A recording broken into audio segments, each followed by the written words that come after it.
Hello, everyone. Welcome to episode 16 of Gamer Chats. There is Ah, me, there you go. You myself. got it right this time. Okay. There is me, myself, Elvish Raptor, along with Celestial Lotus, You can Skull. just say full T, Yeah, you right? could. That's why we were fine the first time. Listen here, this fucking dumbass hit stop recording on a fucking Yeah. beautiful intro just because he didn't, I don't know what the fuck the problem was. Just because he fucked up. Alright? And now we're gonna Yeah. hold him to it. Anyways, Yeah. today we're We're talking not about keeping. writing tropes in fantasy. We're not. Yes! Yeah. Let sleeping dogs lie at this point. We'll berate him later for it. Oh yeah. I'm gonna hold that tongue a month. Don't worry, Skull will really let into Raptor later. It's what he does best. Yeah. Raptor's still waiting for a scolding about not watching musicals. I thought you Okay. already had that. Nope. Oh, really? Wow. Damn. Raptor, shame on you, man. That's where all the best shit comes from. Anyway, oh yeah, we're talking about fantasy tropes today Fantasy because, tropes. tropes. Raptor, I just said that. Yeah. Get on my page, bitch. But I'm pretty sure we're all familiar with some fantasy tropes here and there. Because I mean, let's be fair. When people say fantasy, it never actually says it's just fantasy. Because you see these fucking shits everywhere. And also just to clarify what type of fantasy that to our audience, what type of fantasies that you guys would think of, like the term Okay, fantasy. we're not gonna do that because fantasy is a massive thing. It's not Yeah. just one thing in particular, it is a massive umbrella that contains so many different things. So we're not If going you to really- restrict ourselves to just one type of fantasy. Now, I do Okay. understand when most people think of fantasy, it's medieval fantasy, but that's not the only fantasy there is. If you really wanted to get technical, couldn't you say that every work of fiction is a work of fantasy because it's not real? That's when you say it's Yeah. fiction, because fantasy has a certain set of things that you are going to see with it.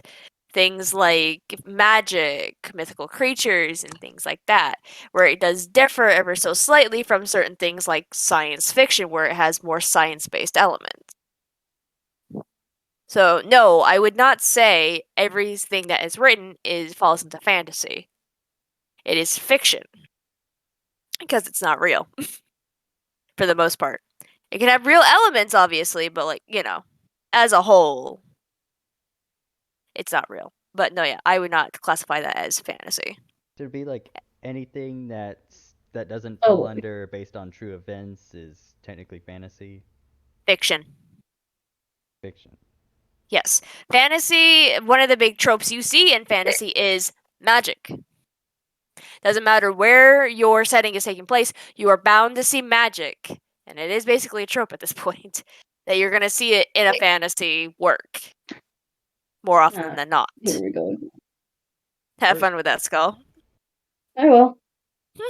You always do. Or even shit with Yep. gods and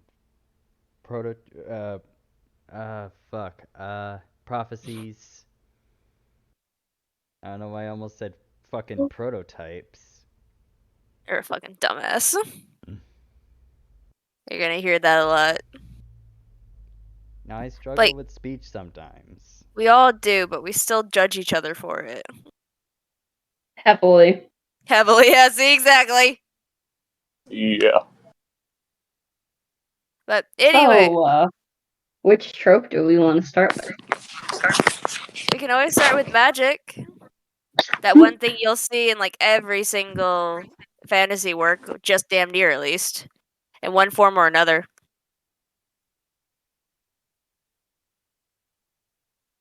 I mean, I myself personally don't mind magic I don't mind magic, period, actually.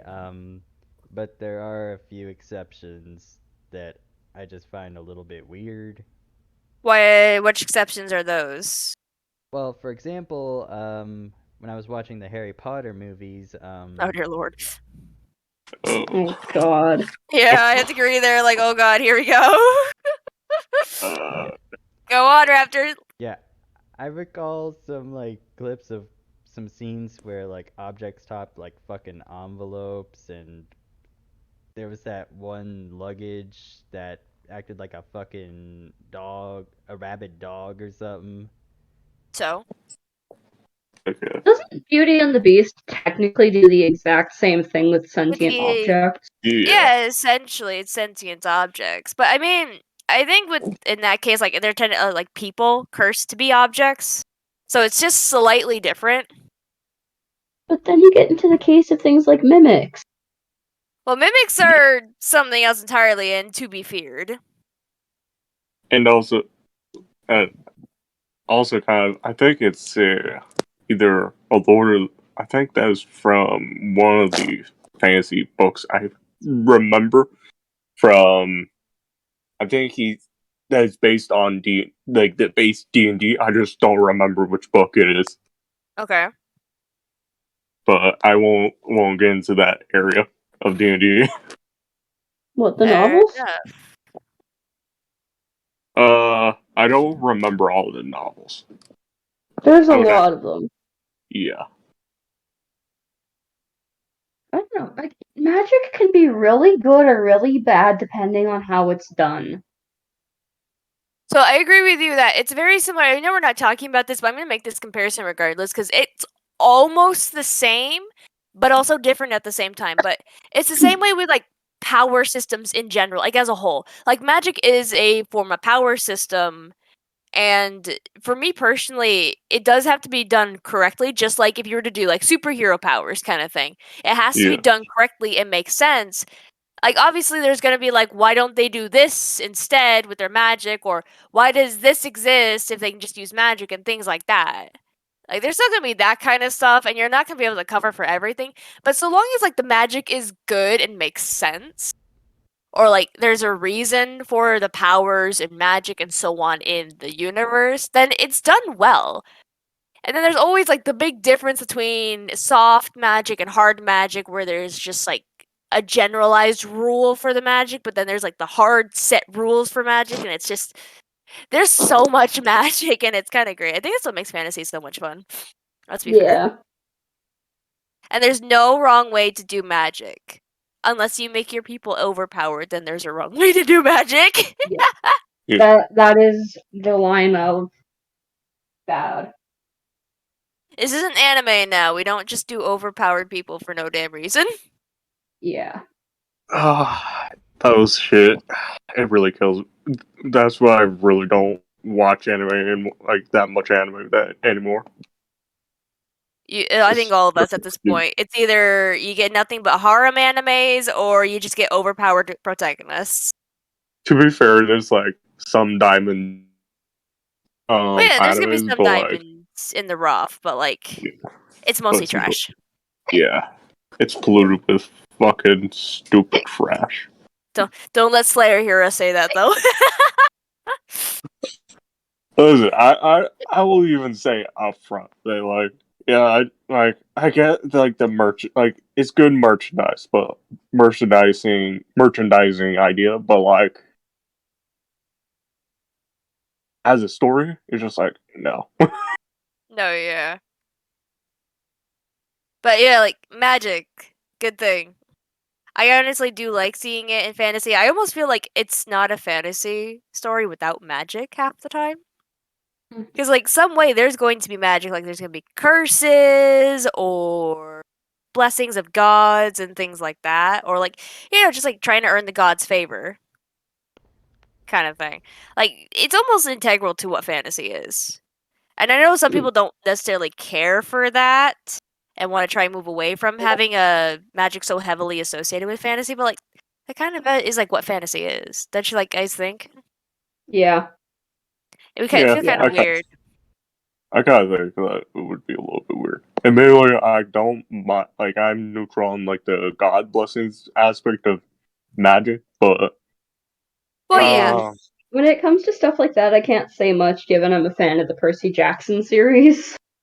Well, you're also a fan of mythology in general, and when it comes to mythology, you see a lot of like the gods and their blessings or curses for that matter. It just depends on the god's mood for the day and the week. But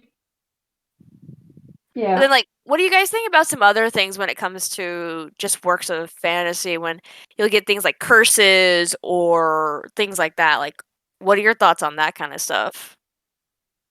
And it depends on how it's done.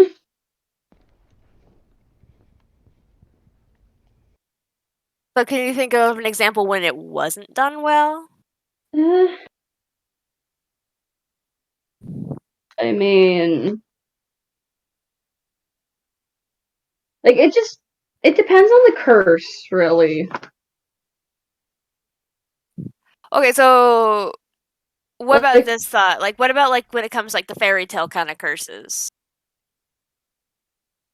where someone's uh, usually cursed for isn't it typically their faults? Like with La Belle and La Bête, this wasn't even his fault. Like in the original La Belle and La Bête, the Beast was essentially cursed because he refused the advances of a fairy that wanted to wasn't it fuck him or marry him or something like that? And she cursed him to be a beast until someone else agreed to marry him. If I'm it's not kind of mistaken. stupid. It's kind of a stupid reason to curse someone, but then again, I've seen people do much worse for dumber things. Well, look at the Disney's Sleeping Beauty. I mean, Maleficent fucking cursed a child to death just because she wasn't invited to a party. Yeah, like, Or and Snow I like, White, I'm going to curse this woman to sleep forever because she's prettier than me. Exactly. yeah, I think it's also just nicer than her as well, because I don't know. I felt like that it was double meaning for Snow White. Like, yeah, she was really pretty for a little girl, but she was also really nice too. yeah. That was really stupid. I gotta admit. But yeah, Welcome to Fairy Tales, where they curse you for some of the dumbest shit. Or then I guess some of the other Sleeping Beauty tellings, like the old ones, Yeah. where it's literally the same thing. Where just because a fairy wasn't invited to the party, they get upset, or they prophesize something bad was gonna happen to Hate the person. prophecies. Oh my gosh! I mean, it's an easy way to segment into a chosen one kind of narrative. Prophecies are a double-edged sword. They are. They can work good, but there's also times where it's just I don't know about all this. Admittedly, I am not a fan of prophecies. I will admit, as a fantasy trope, I just don't care for it. But there's some certain cases where it's like, huh, interesting. Yeah, where it is interesting and it does work, but I don't know. I feel like I've seen it so many times where I just don't really care for it anymore. I don't know. Yeah. Yeah. It just kind of brings into, again, the chosen one narrative, which is easy to write and explain why your character is the one that's doing all this and why it Yeah. has to be them. But it's also a little, I don't want to say this, but a little lazy. Yeah. It is. Well, not to There's mention no. that, Mm. oops. Go on. Were you Ruthless, you gonna? started talking first. You can Oh, finish no, no, first. no. You can continue. Are you sure? Yeah, yeah, yeah. Okay. Well, I mean, with a chosen one trope too, it can be done like they can be done well, but a lot of the time it just seems like it's an excuse to make the hero overpowered. That too. I do appreciate one narrative, Harry Potter. I will admit it because again, I have watched Harry Potter. It was coming out when I was growing up and things like that, so I was bound to see it.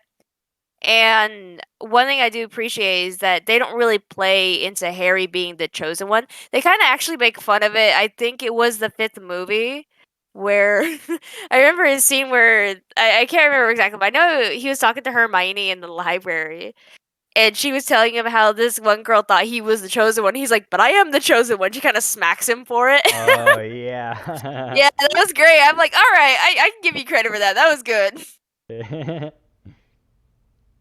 But then, like, there's other times where they throw in the chosen one narrative, and you're sitting here like, why are they the chosen one? Like, okay, so Rufus, you might you might agree with me on this one, but I know in Miraculous Ladybug they do throw that around at the very beginning when Tiki tells Marinette why she was chosen to be the ladybug holder. Tiki literally says, "Because you're the chosen one."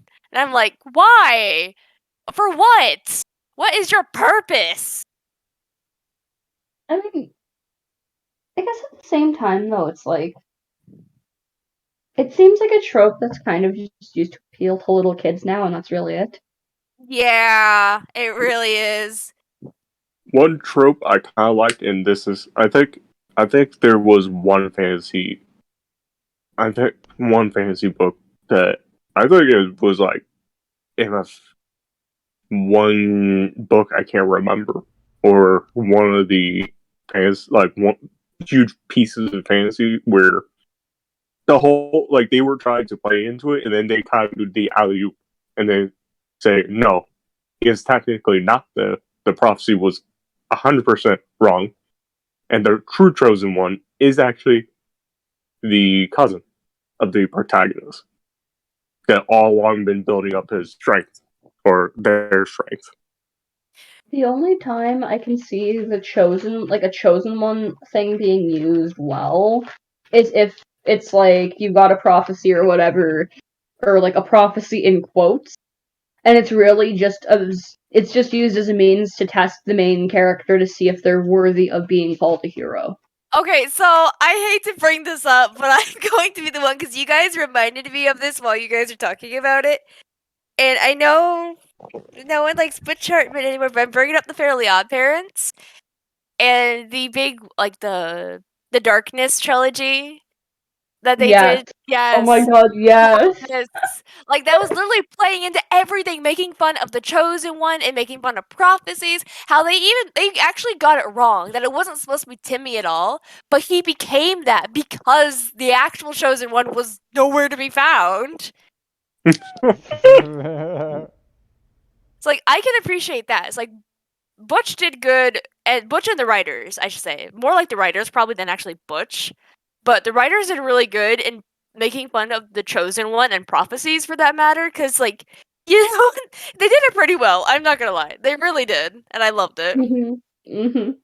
I will admit there is some It's pretty good humor in general, here and there in Fairly Odd Parents, Here and at the very there, least. but yeah. you have to get the good jokes though. Admittedly, I barely remember it, and when I was younger, I was like, "Meh, this show's kind of like overrated trash." When I was younger, I personally liked it just because of the magic. Again, like I was a Yeah. fantasy kid when I was younger, so I loved the whole magic thing that the Fairy Lab parents had. I'm gonna be yeah, honest here, I honestly like the show more for the animation style being different from SpongeBob. That too. I can definitely see that.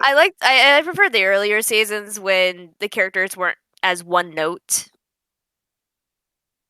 But It's like what we Yeah. I mean, it seems like that's just kind of becoming a typical thing for shows now.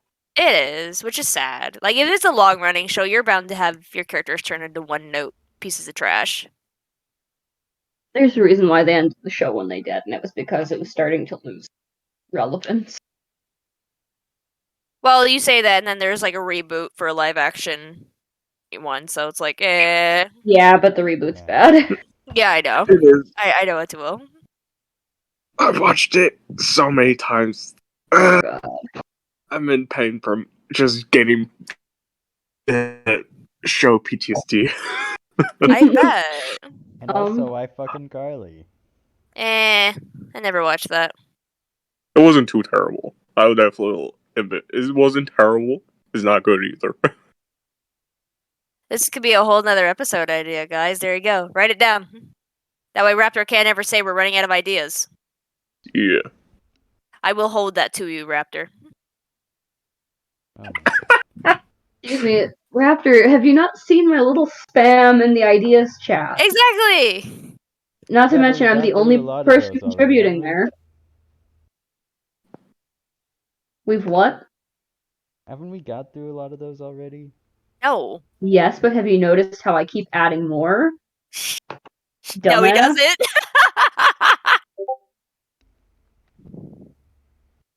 Oh, goodness. So, I will also say another good way to say that like a chosen one narrative can be done well is when it's almost like displayed as a curse.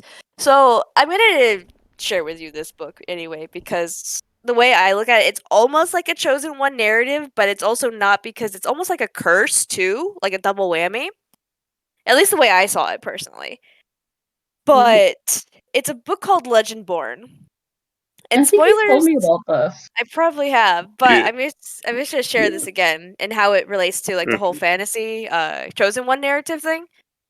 Cause and again, spoilers for anyone watching and whatnot. But it's basically this girl who does get involved with this almost like cult. I would probably say is just the right word for it.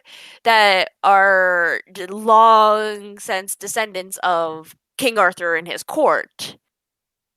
And Oh as boy. yes, and each of like the heirs to the families of these knights are awakening, so their knights are coming out in them to where they're becoming like a lot stronger and faster and things like that. They're basically like almost superhuman. It's getting closer and closer to when Lancelot and then Arthur is gonna come out. And at that point, it's gonna be like Armageddon, essentially. If King Arthur should awaken in his vessel, it would basically is Armageddon. And the main character is fighting to be like the squire to who is supposed to be King Arthur's vessel. Well, as she's fighting in this tournament for this honor, she's falling in love with the guy. But at the same time, she's learning about her own heritage because a lot of who she is lost because her mother had died at the start, like at the very start of the book.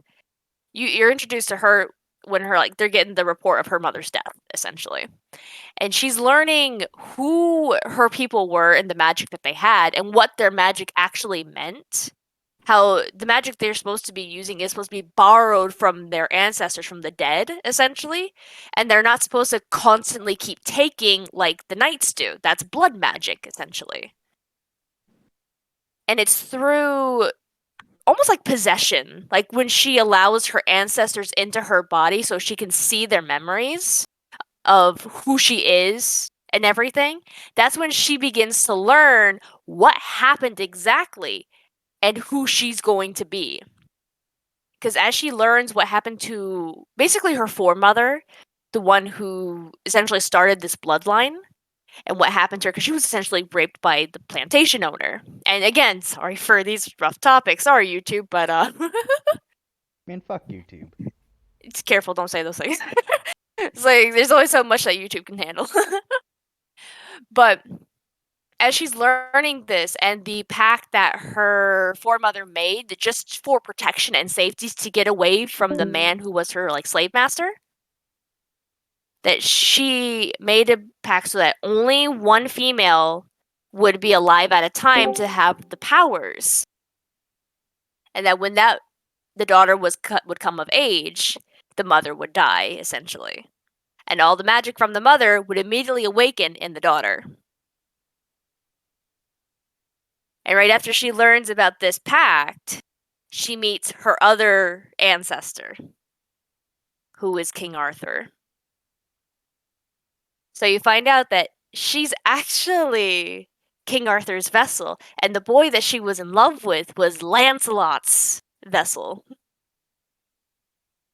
Which I do like that, because it's like the king falling in love with his knight, and I'm like, you know what? I appreciate that. But you kind of see how it's almost like a curse for her, because King Arthur comes in as like almost like a possessing her kind of thing.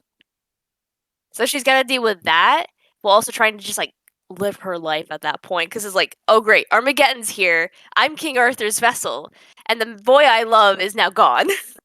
Well, kidnapped, I should say. So yeah, it's quite a trip. I kind of see it in that regard, almost like a curse. but it's fucking great. And I'm sorry that you're having internet problems, Ruthless. It's fun. Like, yeah, Alright. that almost feels like more of a curse, doesn't it? Like being the chosen one.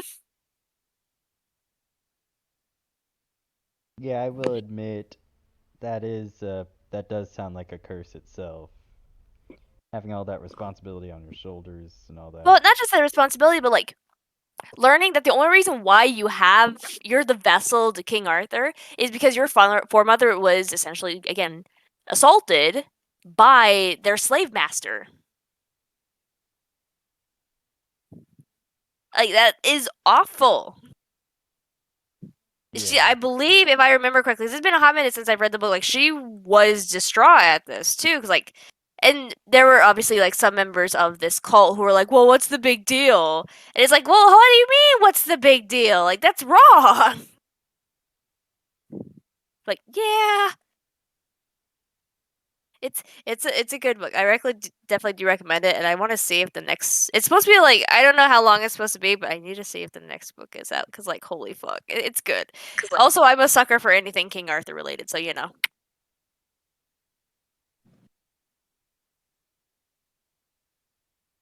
Anyone else got anything to add to the chosen one?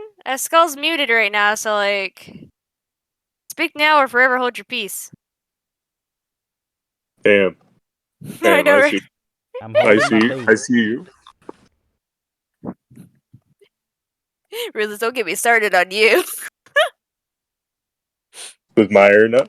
Yeah. Not the internet. I just mean you in general. Like, you've come up with so many good things after the fact that I'm like, dude, where was this when we were actually recording? To be fair, it takes a lot of time just to even come up with the idea, and also, like, there's so much that you could say, and it's just, like, condensed down to, like, a But podcast. still, it makes me sad because I'm like, you could have said this during this point. Added more to it. I thought someone opened my door. I heard a door opening. I'm like, please no. I'm in darkness and I do not want the light. Oh, that's probably something. So, as stupid as I am, don't mind me. What about monsters? That's a whole trope in and of itself is monsters. Depends on what monsters. Like, I've definitely seen some weird monsters that just no. Fantasy Okay, writer, so, please get here. but not going into the weird ones, what about the most generic ones like werewolves and vampires and things like that? Those are, like, pretty, interesting creatures for fantasy. I say that for fantasy, not for any other genre, because it really depends on what you're pairing it with. That's true. Well, I will have to say there was one. It was a fantasy book, but it was more like a science fantasy. It was literally a science fantasy book where they did use vampires, but it was more like almost the scientific idea of what vampires are. Where they are still like obviously like bloodsuckers to an extent, but not quite. Like it was a weird book, and I'm not gonna lie, it was a little Sounds like more strange at first. fantasy. Well, you want to know why I say that? It sounds like Morbius, like the Morbius vampire shit. I don't know about that, but let me just share this with you because it threw me for a loop while I was reading it. But essentially, the vampires, I believe, stop growing after like 4'3", 4'5". So they don't actually reach like 5 foot like most adults would. So they kind of look like children. So that's the first problem. They also don't grow any like features that some women would have. So they just again they could be 50 but look like they're kids. That's terrifying. Yes. Sounds like Yeah. a horror movie. Terrifying and also kind of creepy because, like, they could be. And I'm not even getting it started. There's some creepy creepy connotations that can come with that. Well, even Yeah. worse, because the main character has amnesia for starters, so she doesn't remember anything about herself. She doesn't even realize that she looks like a kid for the most part. But I mean, the guy that finds her acknowledges that she looks like a kid, but she starts making advances on him. Yikes. Oh. No. Ugh. No, That's no. bad. Ah. Ugh. And this is like a sci-fi, right? This is a science fantasy, yep.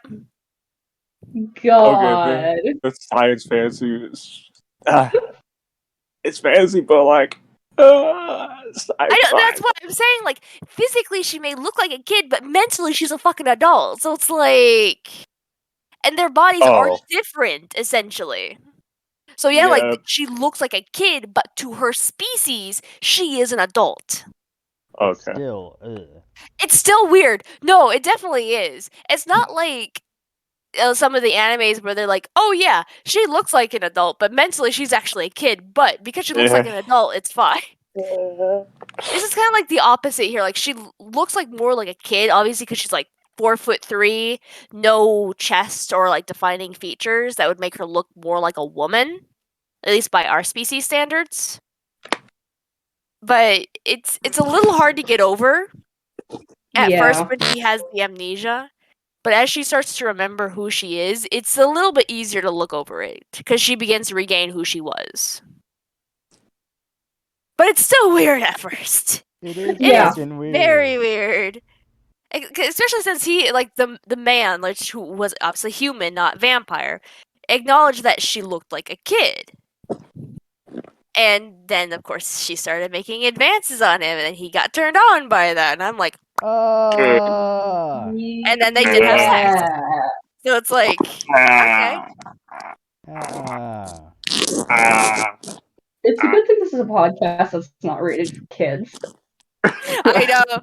Remember that, Raptor, whenever it asks you if it's made for kids, always say no. Yeah, don't worry, I do that. Good, because with the amount of times I just swear in general, it really is not made for kids. Yeah. It really isn't. With the And amount also, of swearing that Lotus does, we might as well be R-rated. You're welcome. Yeah, we can say whatever the fuck we want. Oh, I'm already doing that. You're like way behind. Yeah. Look, And I've y'all been may saying- not. Some people may not like curse words, but listen here, it's cathartic as all hell, and I hate my job, so you know what? I'm going to enjoy where I can say my swear words. Mm-hmm. Yeah, if you take offense to strong language, fuck off. Raptor, fuck off. Yeah. I second that, Lotus. Okay, good. It's not the same when you say it, Raptor. It is. I don't know what it is, but like, your voice just doesn't carry that same something to it. What's that same something? I don't know. It's just different. It's something. Yeah, it's missing something. It has the. It doesn't have the strong, just that energy, that special energy of like, yeah, everyone, can y'all fuck off? Type of energy. Like, think Blitz. Think Blitz energy. You're missing Blitz energy. I mean, I You're guess That's more the best it's way. his like voice. Like, you're more like Foxy. Yeah, he's Just- more like Moxie, isn't he? Yeah, he is. Honestly, it's Moxie, but without Emily. I mean, that is kind of just like, kind of like a thing with me. I think, like, even when I'm in like my most energetic phases, I don't sound that energetic. It's not a matter of energetic, Raptor. It's just a matter you're missing a certain something to your voice to really give it that kick. Oh no. 1 second.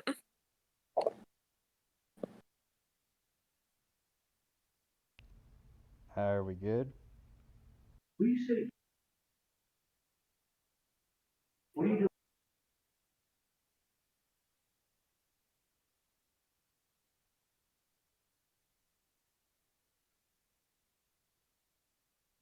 Don't mind me. I just got food and I'm happy.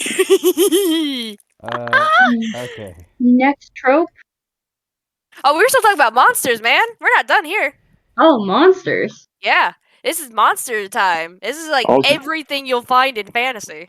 and also, If Spooky. Twilight's anything to say about that. Can it be any monsters? Yeah, any monsters. You even talking Lovecraftian. skeletons? For fuck's sake. Why talking skeletons? I like skeletons. I don't know. I've had a fascination with them for a very long time. I find them to be cool. There's a reason why I go by Skull. I thought it was because your name is Simple Skull as in simp. No, no, That's what you told us before. Yeah, no. actually, That's because of Ghost. That's Ghost shortening username to Simp. I've just given up and been like, you can call me Simp. Okay, good to know. We'll thank Ghost for that later. But yeah, no. I made my username before the term Simp was being used as it was. Which I still hate that term. I'm gonna say that right now. simp. Yes, I hate it so much because everyone Damn. uses it for every little thing, and it's what bothers Yeah. me because it's supposed to be like more for like incel, but people use it for everything, and I'm like, I fucking hate it. Yeah, Yeah. I can see it. Yeah. Now out of pure spite, I might as well. Thought we've already had this conversation before, Ruthless. yeah, yeah. Well, I'm just like low on the low brain cells right now. That's fair. The only reason No, why I'm my paying as much attention as I am is because I'm drawing at the same time, so it's like, yeah. my fascination with skeletons kind of started around Undertale. But That much I also think we knew. I but think you also like said that. in media and stuff, they're cool. Eh. Cool. I don't know. I don't think they're that cool, Skull. Personally. Skeletons and ghosts. Eh. And I don't I'm know. talking like ghosts as an umbrella term. I mean like everything. Yeah, I don't know. Like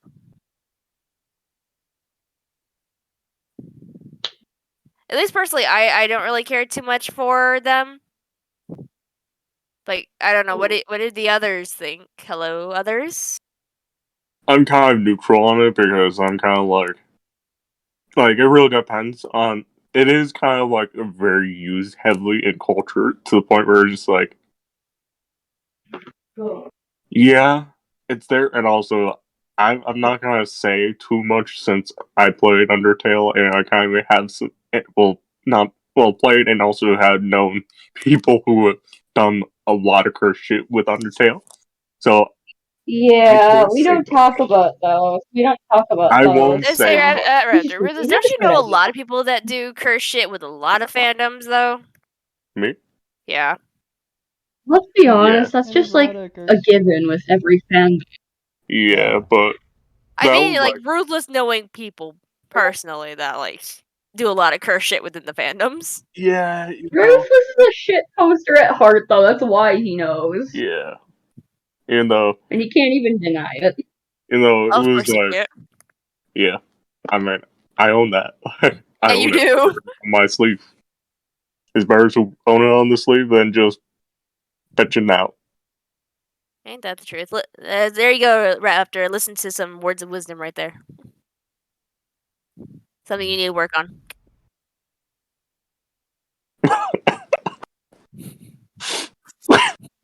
I I mean, to be swear. fair, he also needs to work on being less of a bitch at times, but that's for later discussion.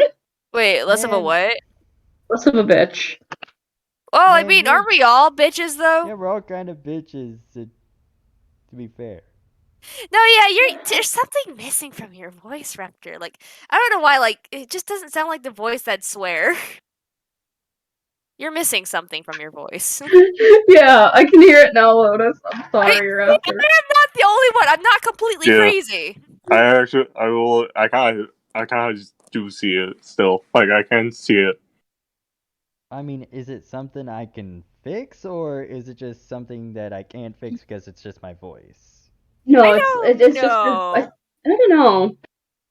I It think could It's a also like vibe. just be. I don't necessarily want to say it's just tone. I think it's the vibe of it. I think you're just missing something, Raptor, if I'm being entirely honest. Like, I think your voice almost comes off a little monotone. I think that's what it ultimately is. Monotone. Yes. Like, There's very little like personality. emotion. Yeah. I Like, mean, you're missing something to your voice to give it more of a, like, an oomph to it. I mean, We've also it's just we've my also voice. had this discussion. We've also had this discussion about tones before, though. It's something you'll learn. Yeah. For now, just know, like, you don't really have the voice for someone who can, like, swear a lot. I don't think I have a voice like that. Just I swear a mean, lot.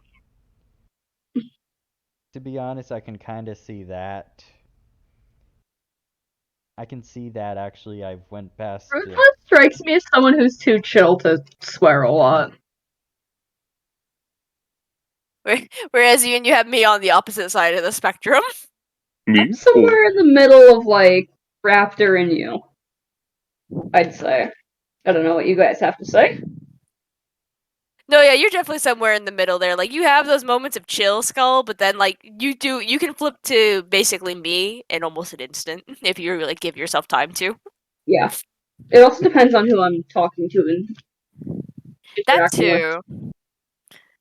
And then you just see how I interact. Yeah. You couldn't give two shits. I really can't. I've gotten to that point in life where I can't care, and you know what? That's perfectly fine. There's a song that someone wrote, and I'm pretty sure the lyrics go something along the lines of "I've no more fucks to give." Oh yeah, my fucks have runneth dry. Please don't. I'm I'll be sorry. the first to say it. Please I don't. love that song. I mean, good for you, Raptor, but please don't. Um, what do you Listen, Yeah, guys you're right. think we got of? It's probably copyrighted. Oh, What for do we you got guys think of the stupid female protagonist who's nothing like other women Oh, you trope? mean I fucking hate it. the quirky girl trope? Yes, I fucking hate it. It's Yeah, annoying. It's well, overused. I think what bothers me is you see it a lot in like teen fiction and like fantasy in general, especially when they want to try and make a strong female protagonist. yeah. I'm just gonna say it now. We're talking fantasy and stuff. I hate Katniss Everdeen. I find her inoffensive a bit, but I'm talking from the movie perspective because I never actually read the book beyond Hunger Games. So I Okay. just I never cared. couldn't. I could not bring myself to read past. Well, It the only just gets reason worse. why I even read Hunger Games in the first place is because in my English class in 10th grade, my sophomore year, Was it your novel study? yeah, my not like the class was required to read Hunger Games. Same. Yeah. Same. The Yep. joys of being in French throughout high school is that I got to choose which English class I took. I chose to take English A, which is more poetry based. Okay. Poetry and like social messages. We read a book about people harvesting bone marrow from teenagers of a certain group of Ew. people. Yeah. All to cure some disease. And the Ew. only reason why they did it was because like the members of this group of people specifically were completely immune to this disease. All right. It's one of those books that falls into the chosen one trope because the main character was like one of the people of this race and he ended up putting an end to all of this. Oh, okay. I very Interesting. vaguely remember the book.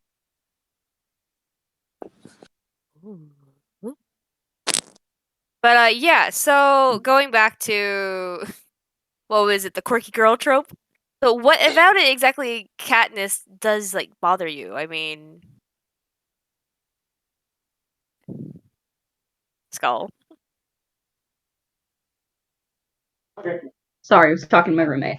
I don't know, I just find her to be kind of an overrated character. I mean, I don't really find her. I mean, yeah, she's not like other girls. Clearly, like I don't really necessarily think she falls into like quirky girl though. I see her more of like that quiet. Like there's a quiet strength to her as well as like a literal strength as well. Like she doesn't feel like she's obviously trying to go out of her way to like most like quirky girls would. I mean, to be fair though, there's like I mean, I find the strong female lead thing to start. It's starting to become an overused thing. I get what they're trying to do, but it's.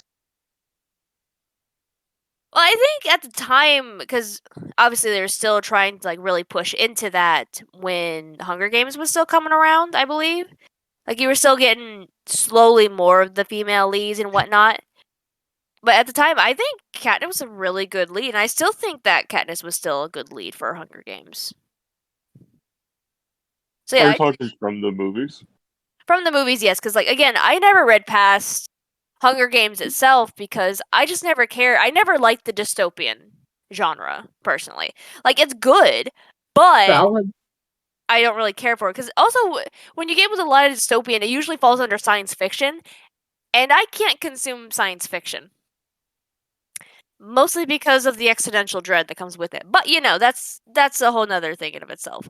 But I usually tend to stay away from sci-fi because I don't want to descend into panic attacks. So you know. Makes sense. Yeah. So again, that's usually why I tend to stay away from like dystopian type things because again, like I just can't really do with the whole sci-fi thing. I can do with some sci-fi elements, but not with like full-blown sci-fi. And some dystopians are okay, but we'll get into that like in a dystopian genre thing because like I could have so much to say about some of the ones I've read. I definitely admit. I would definitely admit. Will admit I am guilty of liking the genre dystopia, but with the caveat of it being it has to be really good and executed well. Instead of like just dystopian genre and then just have nothing with it. Well, it's a lot Or like fantasy. You have to build on the world itself because like you have to explain why it's a dystopian. Why is it so bad? Yeah. And like, you know what, Skull, write this down for a topic idea: world building. World building. Noted. Yes, that's gonna be a fun one for you and I to like kind of discuss. Probably also ruthless. Yeah.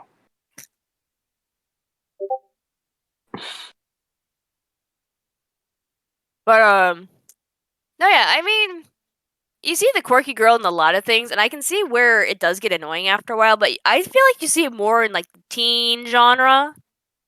Ugh. Hey, I mean,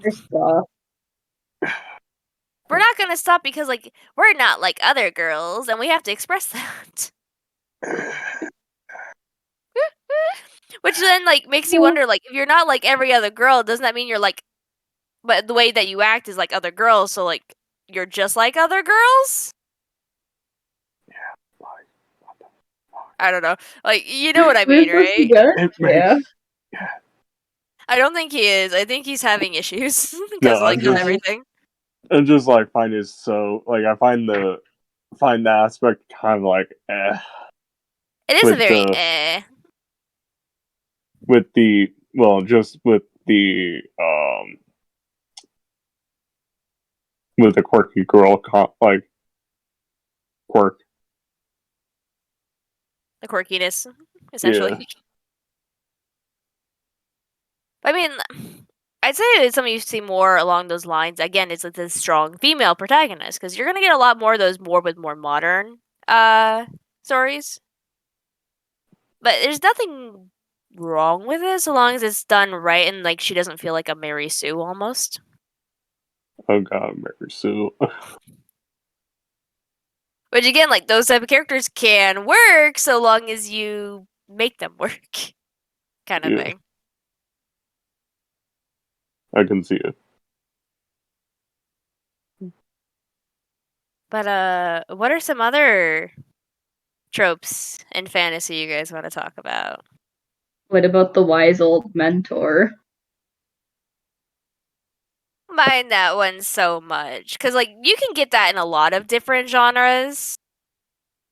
Obviously, because like you know it's not just restricted to just fantasy, but like I don't mind it so much. Mostly because, like, usually when you do learn, it's typically from someone who is older and wiser, essentially. It's like, I don't mind it. I just hate it whenever you have protagonists who try to fight the mentor and be like, you don't understand, or you just don't get it, or you don't know what you're talking about. And I'm like, Definitely entertaining. it does need I to be mean, done right. Well, with yeah. that, yeah.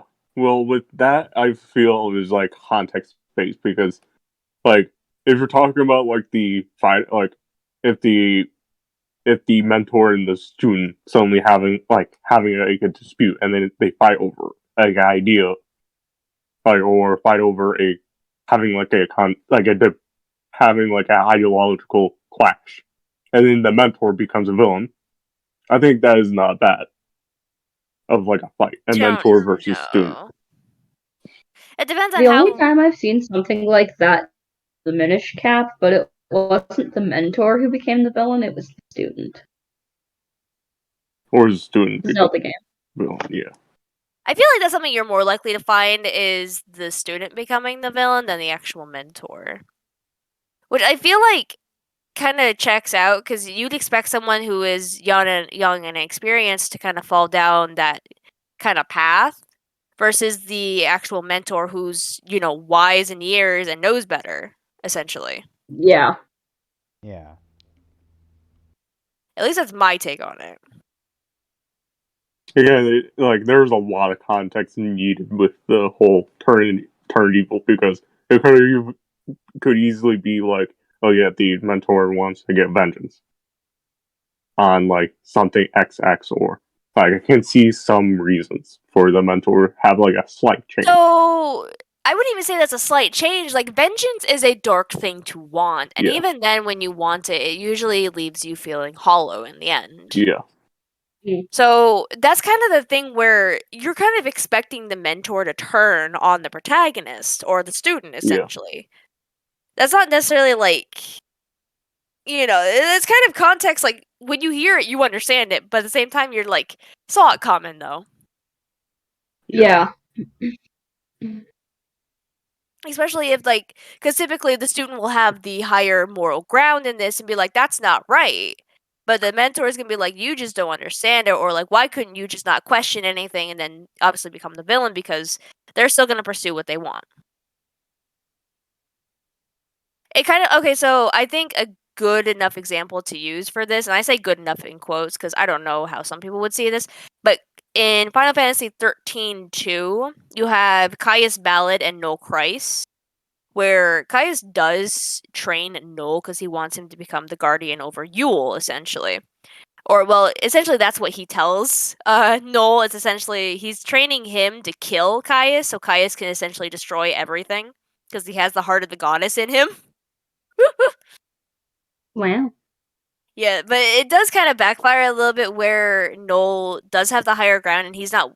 Well, it depends on how you play Noel, but essentially, he doesn't want to kill Caius. But that's what Caius wants.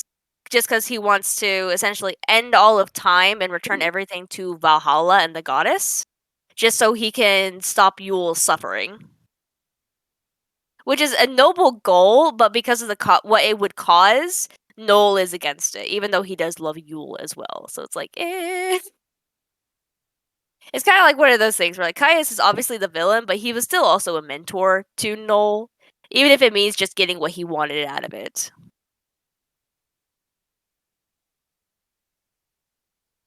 But at least, again, like, there is that context, but you see that context of where he would actually turn evil, kind of. I'd say more of an anti-hero, almost. Yeah. Yeah. But again, yeah, context. Yeah. Story, Context. all that fun stuff. Yeah. Context is always needed. Always. Always needed. Isn't that right, Skull? What? Do we remember the quotes, chat? I'm Context is sorry, I key. completely spaced out. You're good. Do you remember what you Oh posted? yeah, how's the Yeah. How's the milk? And I'm like, excuse me, what was this? I'm like, when did this conversation happen, and why did I say this? And you're like, yeah, you're talking about literal milk, and I'm like, context, Skull, context. Oh God. Especially if you're someone who watches like a lot of Family Guy and remembers the episode where Peter tries to breed a retarded horse. I mean, I'm sorry, I shouldn't be saying that. I know that's how they say it in the show, and I keep forgetting that. And I do apologize. That's a very Okay, bad word to to be say. fair, it is offensive, but you're technically using it in quotes because that is exactly what they used as their descriptor. I know, but it's still not good to say. Yeah, and also, as an autistic person, I've kind of heard it too much to even care, to be honest. Okay, well, I'm glad to hear that, but like other people are not as understanding or after, and some people will still take offense to that. Yeah, fair enough. We're not Blitz from Hell of a Boss. I can just get away with that kind of stuff. I'm very desensitized on to a lot of words. And I really think horror. we all Yeah. kind of are, but Yeah. still just, you know. I will admit, though, hearing you say it. It's still not good, regardless. But no, yeah. When you posted that in the quotes chat, that's what it reminded me of that episode, and you just see Stewie eating cereal with milk. Don't remind me of that scene, Jesus. And he just stops and he's so like, glad he's like, I'm I'm so just glad I going don't to really not say watch Family anything. Guy. But you're literally like, dumb. Because the show basically suggested that Stewie was essentially ingesting horse sperm. Exactly. And he just kind Oh of my god. kept eating. And he's like, I'm just going to ignore that. Oh my god. Great. I'm laughing for two reasons now. I pointed out that I don't watch Family Guy very often, and my roommate in the background just said you're not missing much. You really are. If I have to be honest, Yeah, American you're Dad's the not. better of the two. Yeah. Yeah. No, my only reason for watching American Dad is Roger. Yeah. And the Roger. fish. I can't remember Yeah, the fish's name. Klaus. Yes. But, no, yeah, so getting back to fantasy.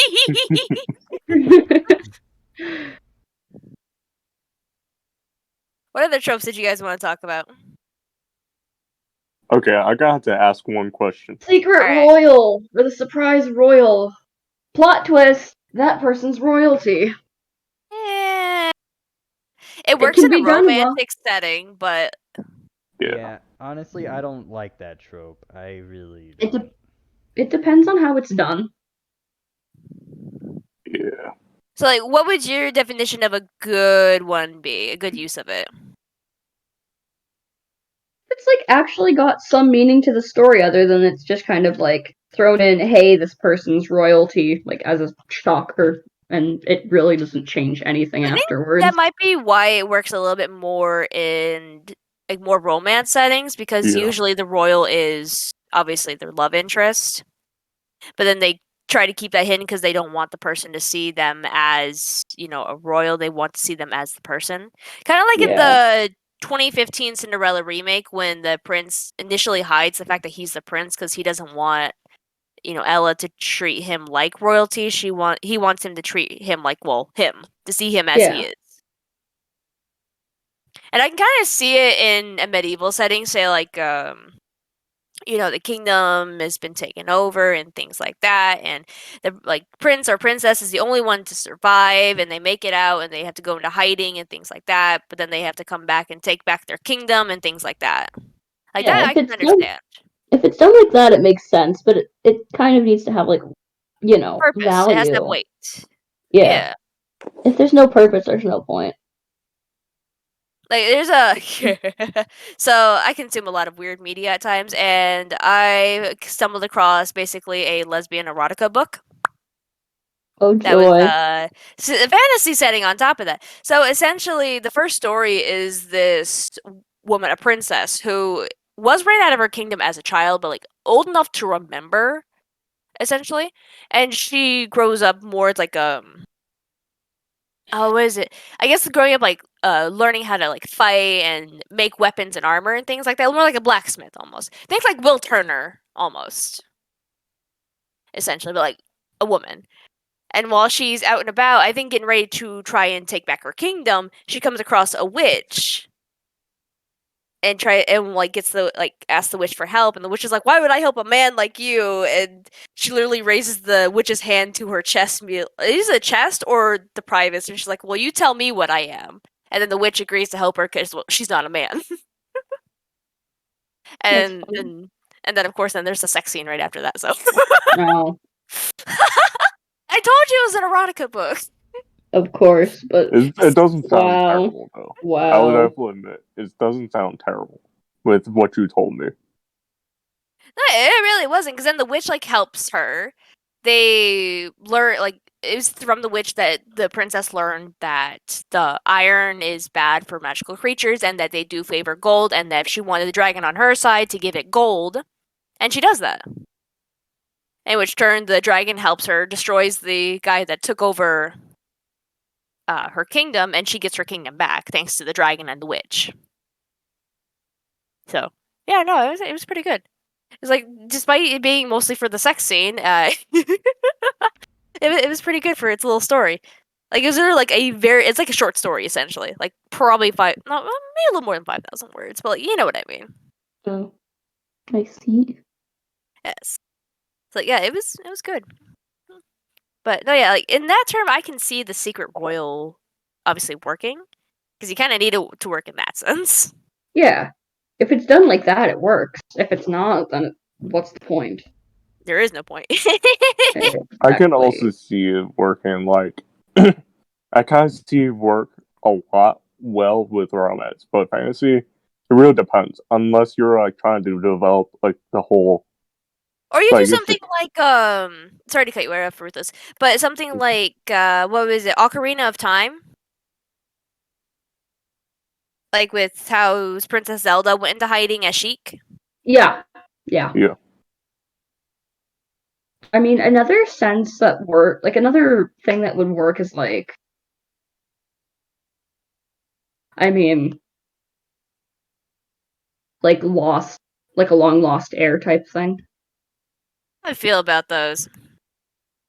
You literally wrote one of these for a previous campaign. Did I? Yes. yeah, but it's like a noble. That's a different of like a royalty, in my opinion at least. Yeah, it is a little different because like it doesn't have the same implications that royalty does. Like if you're nobility, you have not quite the same consequences as royalty does. Still And wait, similar enough.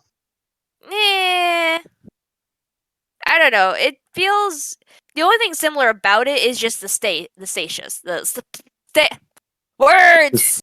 The status. English. Thank you. But yeah, that's literally like the only thing to me that is similar, or at least what would make it similar. But other than that, like, there's so much that makes a difference. It's just not quite the same.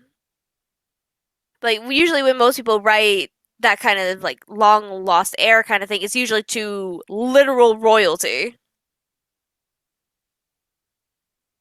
Like the long lost this or the bastard. Yeah, for sure. Which, like, what do you guys think of like the bastard child? Elaborate. Like the bastard royalty kind of thing, like the lost heir is a bastard son that only X amount of people knew about, kind of thing, or like that kind of thing.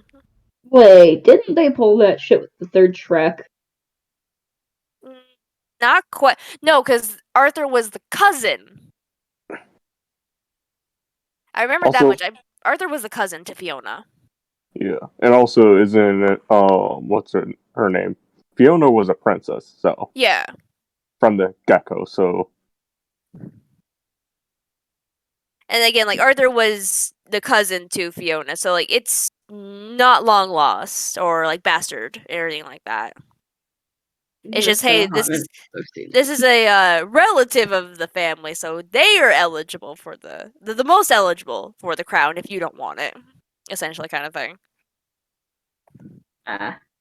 Yeah, loopholes. Oh joy. Yep. I do like though that Arthur does become king. King Arthur. Yes, I'm a sucker. We already know this. There's a reason why I made the suggestion for you getting an episode on that kind of stuff. Oh my gosh, you guys won't ever hear me shut up about it. I had a dream recently about King Arthur too. Oh boy. I know, Interesting. it's great. I actually posted it to my dream journal on my Wattpad. Of course you would. Of course I would. Why wouldn't I? That's a better question. Exactly. Why wouldn't you? Because I actually remembered it, so why not? But no, yeah, like, cause I mean, they did the bastard child in Oblivion kind of thing, where it's like, oh yeah, I have one more son left, and he's a bastard that only me and Joffrey know about. Go find him. So, like, I feel like you kind of see it almost a lot when it comes to that kind of context in fantasy, where it's like the fate of the kingdom, almost. Mm-hmm. Like, what do you guys think? Yeah.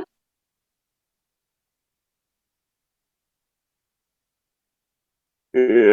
I don't know how to feel about it. I mean, I've never seen it done badly per se. Yeah. But it feels like almost something you'd see quite often. Yeah. It's definitely overused. At least overused enough. I don't want to do that. What about any other? What about you guys? Any other tropes you guys want to talk about? It's fantasy after all. You got your pick of everything. This kind of ties into romance tropes, but I hate the princess and her appointed knight. I love it. I'm a sucker I'm not for just it. saying I hate. I'm not just saying this because I find Zelda in Breath of the Wild to be really annoying. Definitely not. Oh my gosh. Okay, Man, look, as someone who is a sucker, obviously, for Arthurian legend, I am a sucker for it because of Guinevere and Lancelot. And yes, I know technically Guinevere is cheating on Arthur, but depending on the adaptation and story and who's telling it, it's a whole nother thing. Because the problem with a lot of those tellings is that sometimes people will portray Arthur as this neglectful bastard that essentially drives his wife away. So it's like, I kind of see it justified a little bit. But I also have a very different way of seeing love because of, well, Yeah. you guys know, so, you know. Yeah. Well, I Yeah. agree with you in that sense. That's when it comes to like context and stuff like that, though, it really does come down to like who's telling the story. Even if you look at stuff like Greek mythology, look at Achilles and Patroclus, depending on which historians you talk to, they're either going to say yes, they were gay, or no, they were just good friends. It's almost every kind of gay relationship in history. Yeah. Let's be fair there. What about Alexander the Great? Oh dear lord. Uh, Here we go. That was great. That was fucking great. Skull was ready to throw hands, bitch. grab the popcorn. Raptor, shut up. I don't know. I'd be joining him on the popcorn department though. Sit back No, and watch the show. I was just genuinely curious about what my roommate said. It almost sounded like you were ready to throw hands Yeah, there. you were about to ready to beat his ass. What it sounded like. Nah, we're chill. I couldn't fight him if I tried. Oh, I see. Or I'd are you feel just bad. saying that because you're afraid of him beating your ass? No. You're assuming quite a bit there, though, Raptor. No, to be fair, if we did fight, he'd probably kick my ass. Okay, never mind then. I'm not a fighter. That much is well. You don't fight physically, but you'll fight with your fucking words, or at least you'll pick fights with people who can't really fight back. Raptor. Raptor's easy to bully, though. That's Yeah. that's why I said it. You typically pick fights with people who can't fight back. You're just like To that to one be JoJo fair, though, game. most of the time he has it coming. Uh, Not my own words. No, not really.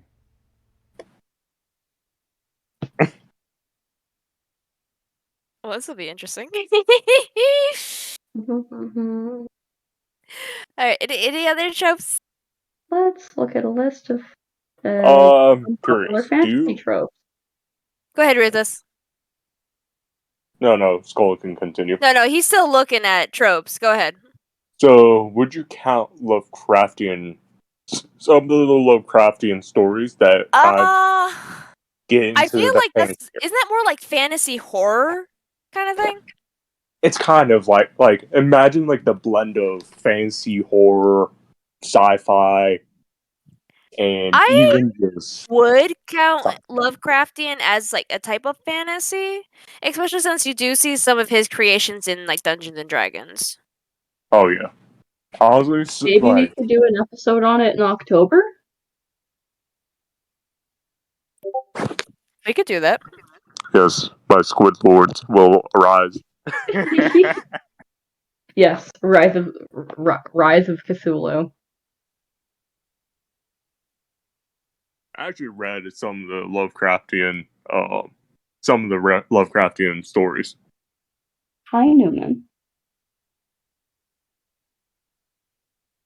Pretty decent.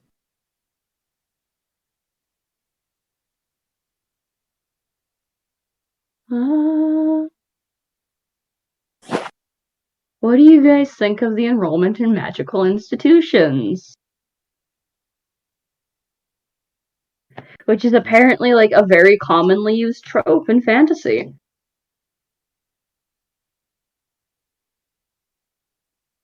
I mean, the only time I really kind of saw that was Harry Potter. Poison study and magic study, technically. Honestly, So, it's not a bad trope. I protagonist, honestly think it's a like protagonist for that easy one trope. had no choice. It And then was the protagonist for that one didn't have a choice to be study. right back.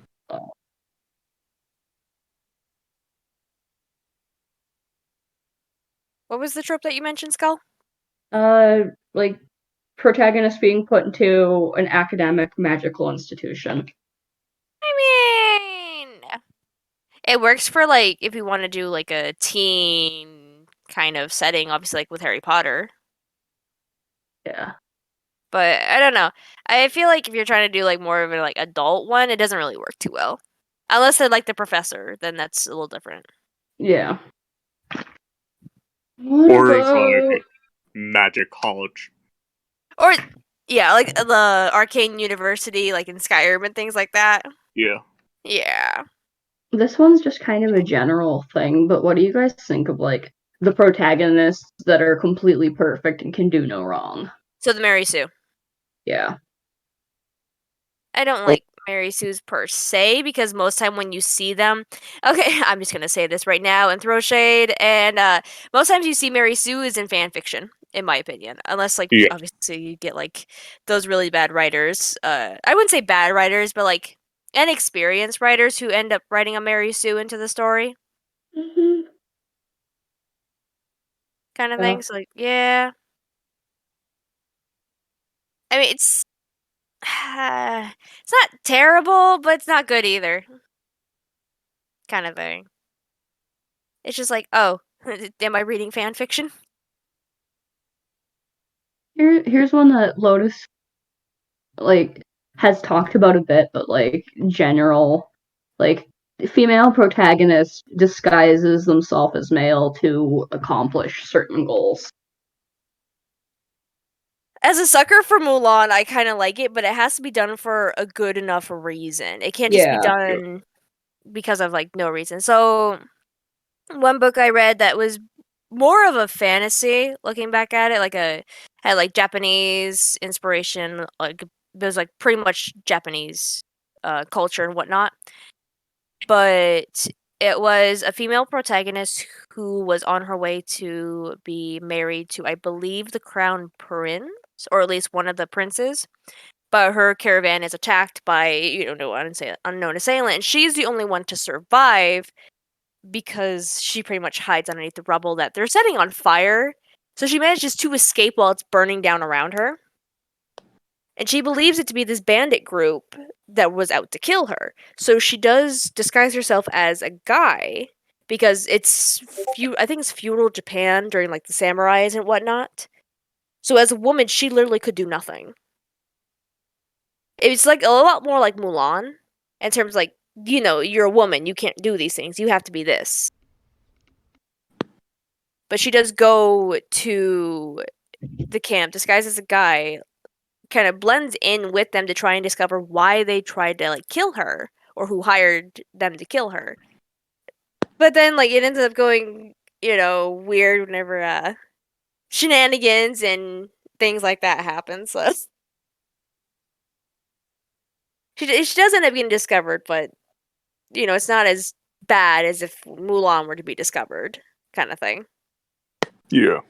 Not to mention, like, when she is discovered by the bandit leader to be a girl, the first instinct she does is just kiss him. Because I'm not gonna lie, even as a guy, there was sexual tension being made between the two, and it was fucking great. It was like what Shang should have been in the original Mulan. The Is bi that a icon that bicon I smell? yes, it is a bicon you smell. Yeah. I mean, come on, Shang is a bicon. Because I remember, what was it? People have been saying that in the original draft for Mulan, that instead of Shang saying to Mulan as Ping that you're the craziest man, like, and I owe my life to you, Shang was originally drafted to say, if you were a woman, I'd kiss you. Oh, but early Disney and still kind of modern Disney is very much like, I'm going to slap your wrist talking about gay. Yeah, so obviously it was changed, so they didn't do it. But no, yeah, everyone basically sees Shang as a bicon. Because they say it's very kind of clear that he does kind of fall in love with Ping before he learns that they're actually a woman. I mean, to be fair, even in the animation itself and his body language, you can kind of see it. Oh yeah, definitely. That's what makes it great. Yes. I mean, my favorite is, what is it, they're sparring or whatever, and she kicks him, and he's Oh like, yeah. hmm. He's like, oh man, that's hot. We all love Shang. Shang's fucking great. Yes. Yeah, I don't even know who you're talking about, and I like them already. Oh my gosh. I forget you don't watch fucking musicals. Shame on you! Shame. I will put massive shame. Shame on your family. Shame on your cow. No, Shame on. dishonor on you, dishonor on your cow. Eddie Murphy's a fucking king, man. He is. He is. So, for talking fantasy tropes, riding and taming dragons is apparently something on Fuck this list. yeah. Yes. Okay, I'm sorry. I don't care how often it's overused or whatever the fuck the case may be, but dragons will always be fucking cool. Alright? Yeah. I'll be the There first are. to say There it. are. Yeah, I had to agree with you, especially the guy who I literally immediately almost throw like at least one dragon there to just be like, yeah, I'm a dragon fanboy. What you gonna do? Well, not to mention, even in Dungeons and Dragons, like where your lineage is gonna come down from is a fucking dragon in my campaign settings. So, like, I don't know. It's kind of obvious there, Ruthless. Yeah. I mean, you agreed to be bound to a dragon primordial and basically turned into a dragon later down the road. So, like, no, yeah, it's kind of clear to see. Yeah. It is great though. I'm not gonna lie. It is. Like that trope is great. I know. Like I had like my players. I literally throw like there was literally one setting that's just full of dragons. They were like, damn, you have this whole region full of dragons. If we start there, damn, you're a real dragon fanboy, and call me a scaly. And I'm like, okay. And your point is? I'm like, yeah, I play a lot of I literally have a lot of dragons. There's only like a few times, like there's just a few times that well, not few, but like there's a bunch of times when I don't lean into that dragon fanboy. But when I do, around a Dragonborn or dragon related character, I definitely lean into it heavily. Oh yeah, that was very clear whenever you really started leaning into like turning creatives into a dragonborn with the pact with the Sersha. Yeah. And then you really went full on dragon, especially after you got toothless.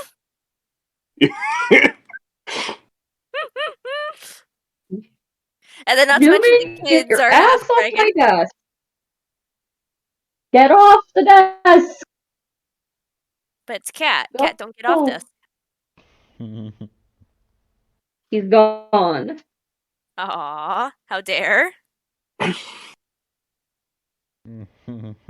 No, every time he's on my desk, he tries to walk on my keyboard.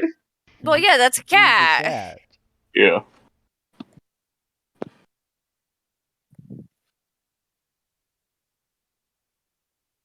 Still hanging But, out, just not on the desk. any other tropes you got for us, Skull? Let's look at the list. Because Yes. I'm ignoring all the ones that are talking about preferred characters. Because that's like 90% of this list. That's the truth. There's also a lot of the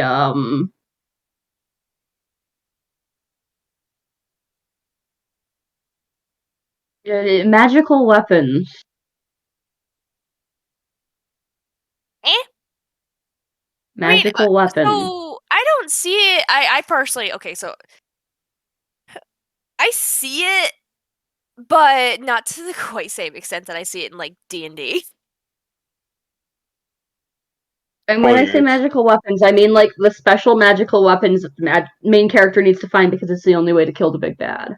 I mean, I don't read that many stories or watch that many shows that really have that because I don't know. I kind of just veer away from it because I just don't care, I guess.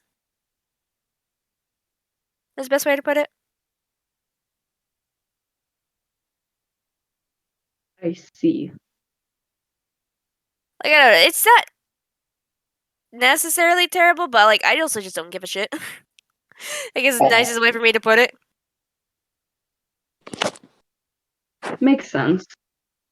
And what about you guys? There's a lot of this stuff in this list where it's like men and women don't get equal rights. That's we can stay away from those. Yeah. Let's not go in that area. Yeah. Let's not. Deformed male protagonist with the heart of gold. Handsome villain with the heart of darkest evil. Okay, so building on that, how about the whole thing of good versus evil? As a fantasy thing, is like, yeah, it can work, but like, I personally don't care for, like, I don't care for overall the whole good versus evil because there's always gonna be gray, and life is just gonna be great. I'd much rather have the great shit, personally, and that's just me going off of pure personal opinion. Right. No, I agree with that, Ruthless. There are certain reasons why I have certain favorite characters. That's why I will admit, I'm not a huge. That's why I kind of find Star Wars kind of like meh because it's just too black and white. At times. Wait, that's actually on this list. Everything is black and white. That's great. Where'd it go? Good job, I Ruthless. saw it. But again, that falls into the whole like good versus evil because again, the only way for that to work is that everything has to be black and white. There can be no gray. Yeah, I seen some that was like trying to be like 100% white and black. It's just like Whereas life isn't like that though. Yeah. Here's one. The protagonist is an orphan. You get that with a lot of genres though. Yeah, that's a massive genre. I think fantasy it could work. It's just a matter of how you do it. I think like it happens so often that like you don't even notice it anymore in fantasy kind of thing. Yeah. And also I kind of think it's just like how you go off of it because I think I'm going off a pure memory of one. I think it was even anime that he was reincarnated as like a fucking orphan, and then a long ass story of him just trying to work his way to the top. Okay. Yeah, And no, the like, funny thing is, it's an isekai. oh dear It's lord. one of the isekai trash genres. I was Oh like, dear. damn, it's not that horrible. Granted, it's like meh, but it's not as horrible as some of them. Okay. Mythical creatures exist among modern humans without detection, despite there being a lot of them. It can work, but Yeah. like it has to be done right.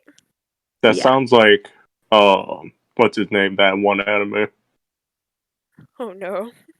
Oh no. It's not isekai, but I it was mean, kind of like a reverse isekai, where Bleach.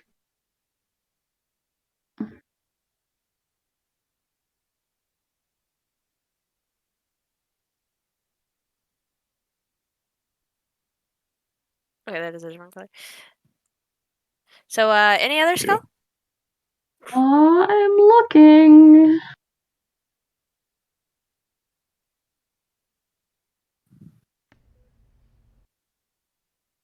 A lot of these are just like. A lot of these just kind of relate to stuff that can be used in D&D. Well, I mean, D&D's fantasy. I mean, what do you expect? It's literally an amalgamation of fantasy. D&D is Yeah. the pure definition of fantasy, yeah. Magic systems that change when the plot is convenient. Magic systems that follow no discernible rules at all. Magic systems that follow laws too much like modern physics. This is a list of 3. Again, that falls into the whole hard magic versus soft magic kind of thing. At least in my opinion. Admittedly, I don't mind. I don't mind the soft magic. I don't mind.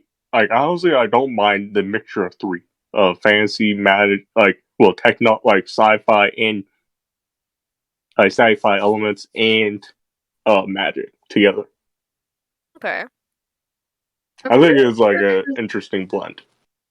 I'm pretty sure that this is an old article written by a woman, considering the fact that there's been mentions of women in like questionable outfits in different seasons or like combat situations where they seem to have no trouble or wardrobe You mean like the malfunctions. chainmail bikinis? Yes, Oh god. exactly. I mean, come on. Or here continuing on this, large-breasted Amazons in tiny braziers who have no trouble keeping their clothes on, let alone their balance. This is I on this mean, list. Oh yeah, definitely written by a woman. Yeah, what does that mean, 100%. Raptor?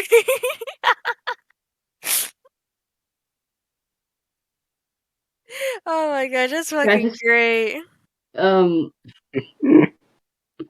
yeah, there's like 3 of these. This is in the settings and world elements. There's also characters and plot. That's great. It's fucking great. The little people come from a country resembling England to defeat the wizard king, evil wizard king, or complete a quest to save the world, etc. What is it with like England? I don't understand. This list makes no sense.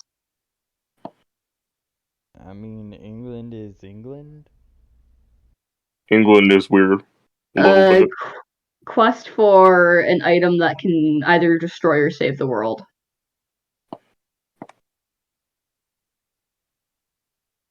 They literally call a pickup truck a lorry. One of the apparently overused tropes is the retelling of Arthurian legends or the Hey, Robin shut up. Hood myth. I mean, I don't know much about like Arthurian legends necessarily, but when it comes to Robin Hood, I can tell you that like interpretations are either good or bad. Well, it's the same way with Arthur's stuff, okay? Because I've read some bad interpretations. I mean, probably the most kidified one I've seen is a dog in King Arthur's court. That's Oh, I'm literally a now. book. Shit. I'm when I sometimes when I hear Robin Hood, I sometimes remember. Have you guys seen the Robin Hood reference in Shrek? Yes, Oh yes, yes. that's literally what I think of right away. Man, that was annoying. But it was great though. It was funny. I It had to was. admit, it was funny. It was fucking great. You don't get much better than that, let's be honest. Yeah. I mean, Shrek is just so memeable. It's great. Here's the thing, Shrek is like kind of satirical. It Yeah. is satirical. That is the point. Yeah. It is a It satire kind of fantasy, of all the Yeah. genres and tropes. That's what makes it great.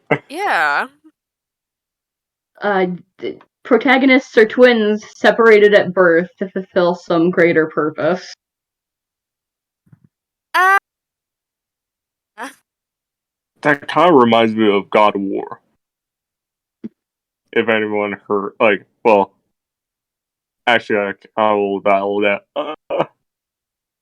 I kind of like God of War with Kratos and his brother. Of Destiny, like there was supposed to be a destiny of one person was supposed that was destined to kill all the gods. Here's an interesting one. A modern human gets pulled back into or gets pulled into like a pseudo medieval world and manages to save the day without any knowledge of the world. okay, so I'm It's gonna raise you something better than that. And so I've been reading. When I say reading in quotes, I haven't really been reading it lately. But it's the story of essentially a normal human, and this takes place in the modern world, where mages and the monsters and stuff exist, but obviously like on the down low, where it's this like society of mages that keep everything hidden from people to keep them safe and whatnot. And she finds herself in their world as a bartender at one of their clubs. So Wow. she ends up getting sucked up into their world and does help them, like helps the main guys, just like even just being herself. Like she doesn't have any real magic other than like a magical artifact she stole in the first book. I say stole, but like she got from people who were trying to kill the guy she liked, essentially. And like that's her only defense against essentially these people who would otherwise easily kill her. Wow. So like I like that because that's fun for starters. Oh yeah. And like she's a fun protagonist because like she's everything I wish I could say at work. Literally, like the star of the first book, Three Mages and a Margarita, which I highly recommend because it's fucking great. And for those that have my Audible in this group, you'll have access to it because I have it on Audible. It I'll have literally, to listen to it.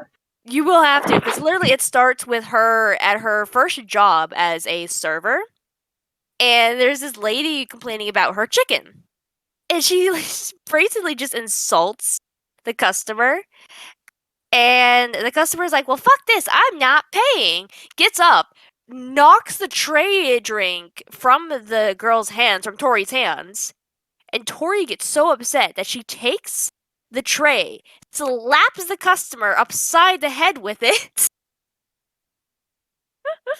Oh, and wishes her to have a good day, essentially. It's low key. fucking great. interesting. I kind of wish I could do that with a fucking customer. Like, right? Or even It's like everything you wish you could do, Yeah. and she does it. I'm like, yes. Oh my gosh. I think that's why I hooked onto these books so badly, is because I'm like relatable, fucking relatable. I wish I could do that so much. Like, I know I'll get fired if I do it, and that's why I don't. But I wish I could. Makes sense. As how much we hate customers in retail and even in the food industry. Food industry is so much worse. Like, fuck you all. I'm Yeah. gonna say that right now. Yeah. Yeah.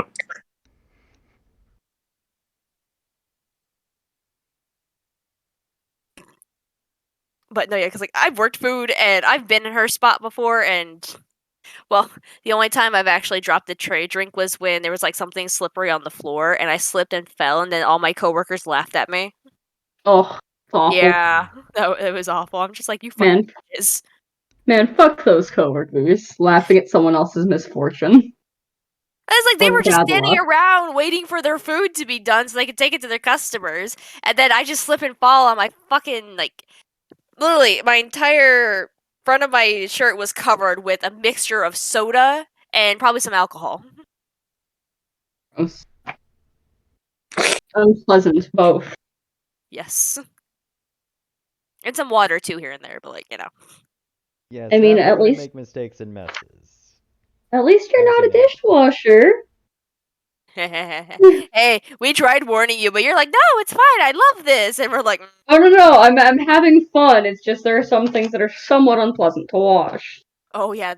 Just wait till you get the kids who want to jump everything into their drinks. I know, I have dishwasher experience. Hey, we're not talking about you right now, Raptor. We're talking about Skull and his experience. But no, yeah, Skull, wait till you come across those kids whose parents don't stop them from putting all the sauces, ketchup, salt, pepper, and everything into their drinks. Oh my god. I've had to deal with those I ones! guess. A Yeah. PTSD from that. Ah. I have seen things that no man should ever have to see. I mean, the restaurant I work at has a kids menu, but I've not yet once seen or heard a kid in there. You better I was count there for yourself I lucky was for there that. for 5 hours. No children. It's also school day. Kids make fucking messes. Yeah, I know, kids are awful. Wait till the weekend. Oh yeah, Yeah, definitely the weekend. that's why I usually like. That's why I I personally think working weekends in restaurant is something that is like a plus of not doing. Yeah. But going back to topic. Yes, our topic. The topic we keep getting distracted from. Uh what was it again? Fantasy. Oh, Oh, we were talking about like people, like normal humans getting sucked into what was it? Into like a fantasy world, essentially. yeah. Yeah, no. How? Like, all logic says that someone without knowledge of how the world in that place works should die, but they don't. And they manage to save the world, and it's stupid, and I kind of hate it.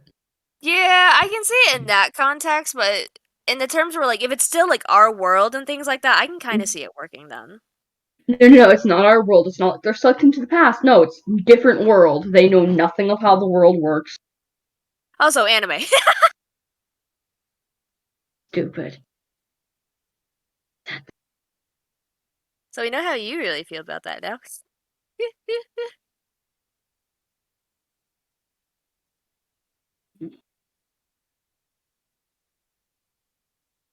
What about you guys? What do you think of it? Mm, No thoughts? Head empty? Eh. head empty. Just We be could have told you that, Raptor. honest. Here's another general trope, but it's apparently seen enough in fantasy that it's on this list. The villain is the hero's father. I am your father. Oh yeah. Thank you, Star Wars. Yeah. I mean, technically Star Wars is science fantasy, so I mean... Oh yeah, it definitely falls under fantasy. Well, fantasy and Definitely. science fiction and all that. Well, that's why I say it's science fantasy. Science It's fantasy, not yeah. quite science fiction, it's more science fantasy because it's still got, like, magic and all that shit. Yeah, especially with the Force. Yeah, exactly. But, oh yeah, I can see that one. I mean, I don't know how I personally feel about it, but, like, Star Wars, so, like... Shrug. How do you feel about the cultist aspect of the fantasy aspect of like the cult, like the rising cult that is might threaten the whole world? You see it a lot, and I mean, I guess it's okay. I mean, it's also coming from someone who's played like Oblivion, where that is a major thing because of obviously the Mythic Dawn and stuff like that. I mean, eh? It's common enough, but like I don't find it terribly offensive so long as it's done right.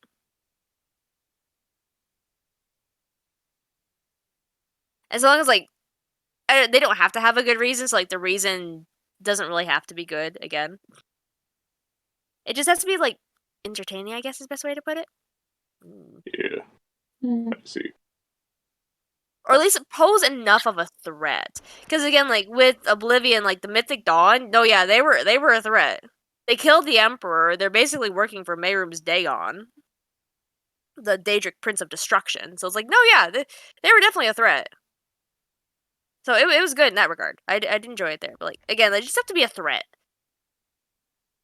Like they have to be worth the I time see. and effort. At least in my opinion. I mean, that's a valid point to make. What about you guys? What do you think of it? I can kind of see where you're coming from. I Yeah. couldn't see it.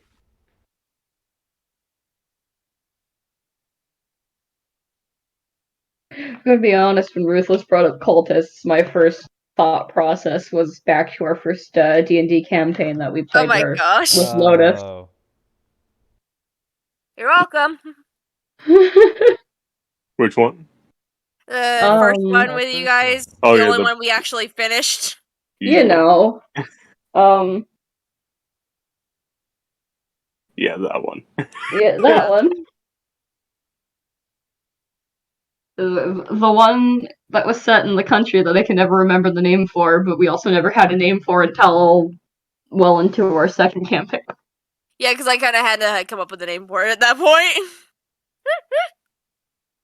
I gotta being a be dungeon master, fair. right? I'm gonna be very fair from the perception of like the just what I was saying. I was like, yeah, I was kind of expecting. Yeah, I kind of had a feeling that there wasn't like plan like huge like amount of like plan like didn't have everything all planned out. Like I some of mean, it's planned out. don't always need everything planned out. Besides, like, Yeah. I also didn't expect us to keep going in that world either until like you guys all decide, yeah, let's keep doing this in like this world. I'm like, okay, gotta come up with names now. I mean, for you as a writer, it must have been some kind of fun exercise in like world building. I guess some. I mean, world building's never really been a hard thing for me to do, especially with all the superhero stuff I write and whatnot. Like that's a big part of what I have to do is world building. So I'm just like, eh. Okay, I might have a like I might have a unique take on it, but like superhero genre, you definitely need to do a lot of world building. Well, everything needs a lot of world building because you need to explain the world that you're in. Yeah, Yeah, It's the fantasy, same way you're with definitely fantasy. yeah. yeah. Well, Yes, depends on which fantasy you're going for. Because if you're going for that more medieval kind of fantasy, like most people assume fantasy is, then you don't really need to do too much unless your world is like vastly unique. yeah. Yeah.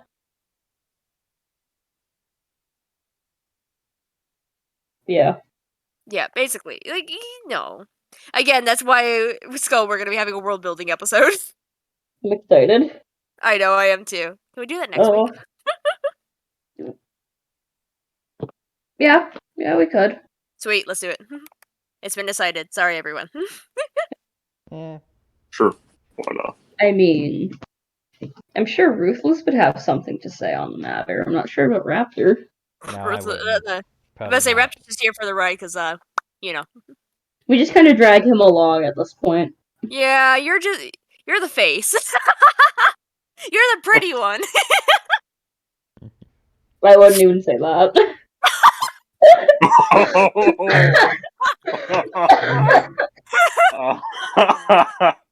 That's a Oh fucking Sorry. my Alan roast. gosh. I'm It's sorry. like a new level roast. At Damn. least I was nice. I'm sorry. That was With bad. I'm That was sorry, but with great our though.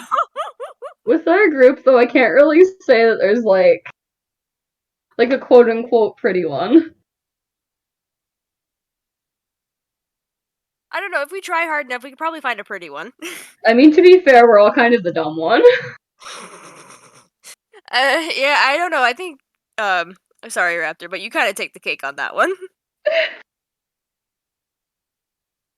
I'm not that dumb. Ruthless Yeah. is trying to hold that one in. I'm sorry, Raptor. I'm not gonna say anything. I really can't. I'm not gonna I say mean, anything. to be fair, I think last week's episode kind of proves that my stupidity can surpass Raptor.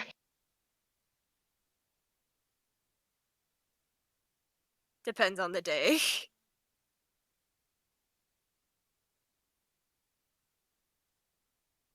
But as we continue to roast each other.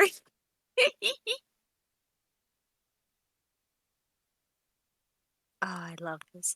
So, what other tropes do we want to talk about? I don't know. I sent the link to the list I was using, so maybe someone else can find something that catches their eye. Yeah, why don't you Uh, guys look at that? I'm a little busy. I'm right now looking through fucking tropes from the Lovecraftian shit. Researching for our next episode, one of our next episodes? Question mark. That goes into the fantasy aspects, like not like the Fair. pure. Uh, Well, at least you're looking for tropes, Yeah, that's the Raptor. important thing. Yeah. Oh my gosh, she's calling him out. This is great. This is fun. I see it in some fantasy writing of like the weird, creepy child. When it gets like some of the stories that kind of get into the whole horror fantasy aspect. Yeah. I tend to stay away from horror in general, so like I can't really have much to say on that. Oh yeah, you're one of the people who hates Dread. Like, is not a fan of Dread. I mean, to Yeah, be I fair, can't I'm handle also that. in that.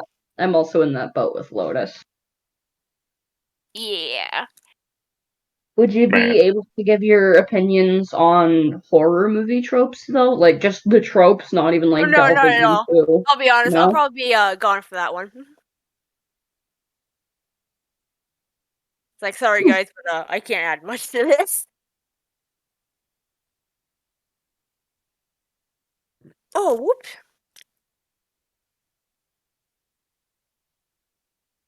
But any other? Come on, guys. Anyone else got anything? Come on, I can't be the only person giving suggestions. And I know I I'm gave most some earlier. It's like, you know, Yeah, Lotus is fine. Ruthless is also fine. hey. I'm singling out Raptor. Well, I mean, I don't really have a lot to talk about fantasy I wise. sent a list.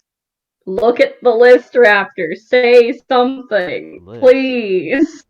I sent a link. Look at it. It's literally labeled the grand list of fantasy cliches. Yeah, I just now saw that. I wasn't paying attention to the chat. Jesus pay fucking attention. Christ, Raptor, we pointed it out already. I had fucking Streamlabs open. Will suffer.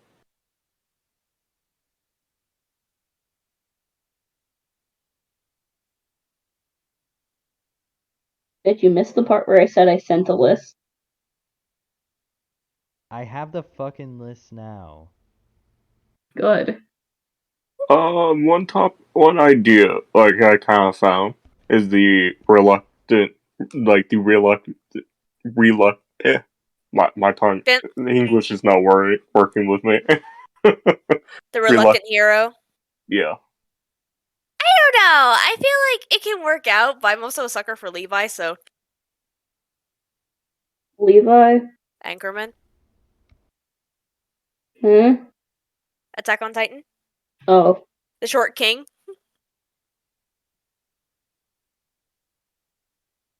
No one else? All right, fine. I think I know Yeah. who you're talking about, but I need a picture. Let me.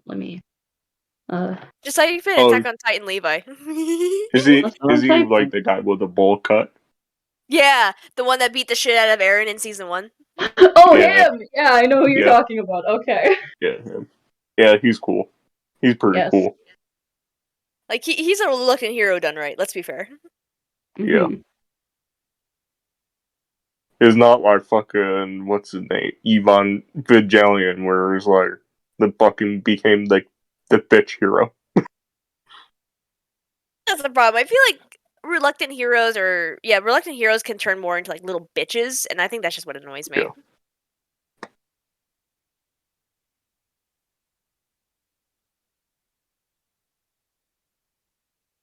Mhm. Another one that I found is the lucky novice archetype where they're just like extremely good at one skill. So like Zenitsu from Demon Slayer. Literally though, Yeah. it's Zenitsu. I mean, he's kind of funny. Is it like the lightning guy? Is the Right? lightning guy. I hate him though. Yeah. I'm gonna say it right now. I fucking hate Zenitsu. He's a mixture of like funny. Like, I kind of laugh how bad he is, and just how bad he is. But when he actually does like the lightning shit, that's when it's like, okay, cool, Like and it's that's it. cool with like his powers and whatnot, but I just don't like his personality. I find him very annoying. Yeah, I can see it. Cause like the whole like I don't know, he really gives off like almost incel, nice guy kind of thing. And I'm like, yeah. Yeah. Ooh. I actually kind of hate that he does get with Nezuko. Ooh. I Oh, feel I like haven't Nezuko seen that. deserves. Oh, I mean, it's He, hard not to see it everywhere. Personally, for me, like I think Nezuko deserved more. To be quite honest with you. yes. If I haven't actually, I haven't heard. I actually did not find that out because I kind of like skipped. Like I kind of did not continue on because I was like some of the things I did not care for. Like I kind of was like just taking a break from anime, but hearing that made me a little bit die inside a little bit. At least like show him like him getting out of like the incel phase. I would actually like it more if he gotten out of it, and then like he grew as like a actual person, or he Don't you was think you're denied. expect? Don't you think you're expecting a bit much from anime? That's a good Manga? point. Listen. There's some animes that are fucking diamonds and do the progression like that shit.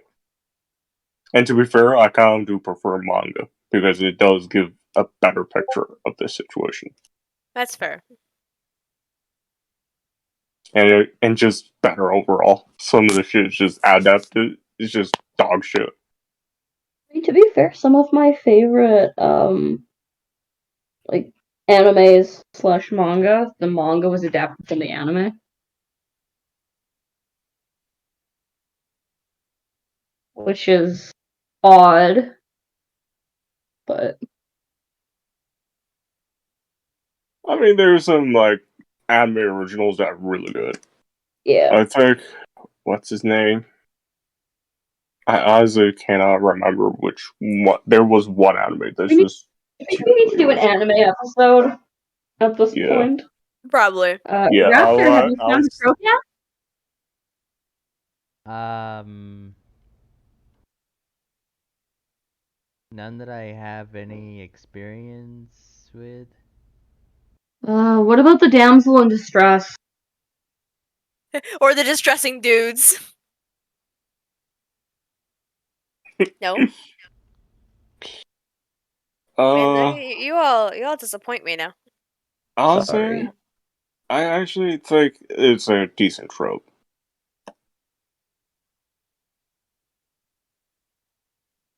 See, I understand that trope. I actually do understand. I do understand the trope, and kind of do know that some of it sometimes it just like okay, but I think the trope is normally used pretty well of the the dudes in distress or the The damsel in distressing distress. dudes or the damsel in distress. Yeah, it can be kind of like a very overused trope, but it's just like it's there. Well, I think the issue more stems from how our society views the trope. Yeah, I mean, I personally don't find anything wrong with it because considering most times that the damsel in distress is used as like a medieval kind of setting, and typically you're not gonna find a lot of girl bosses in these kind of settings.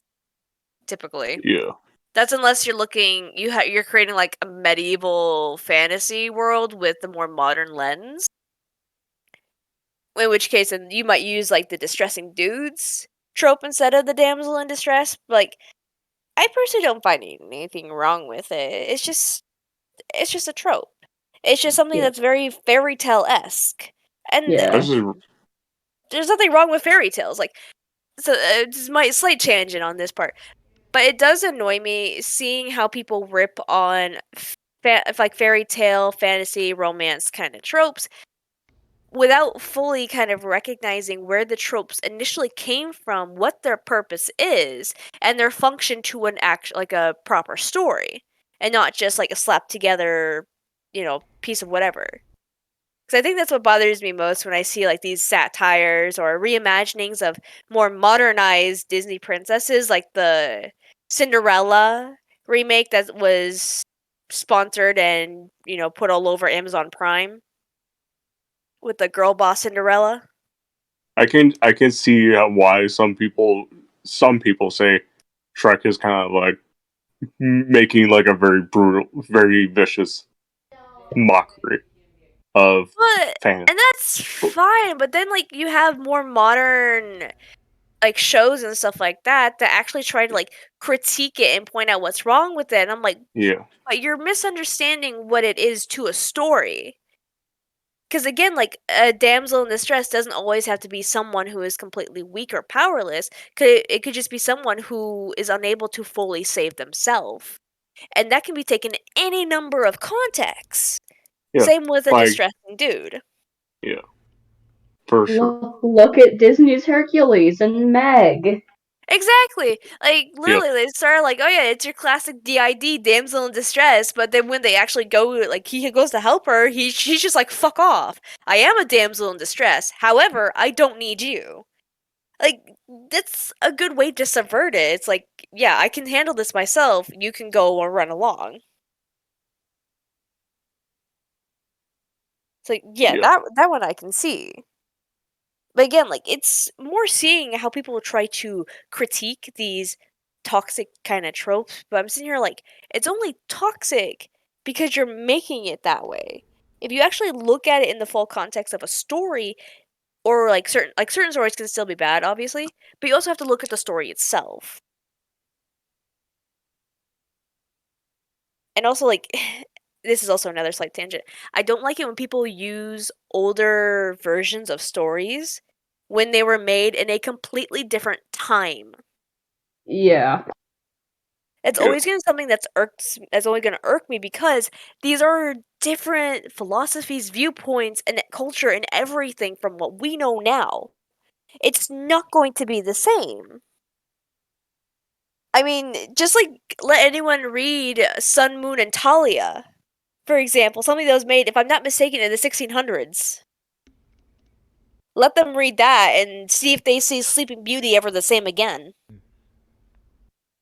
Because that version of the story is the darkest version of Sleeping Beauty there is. Thank you, Basile.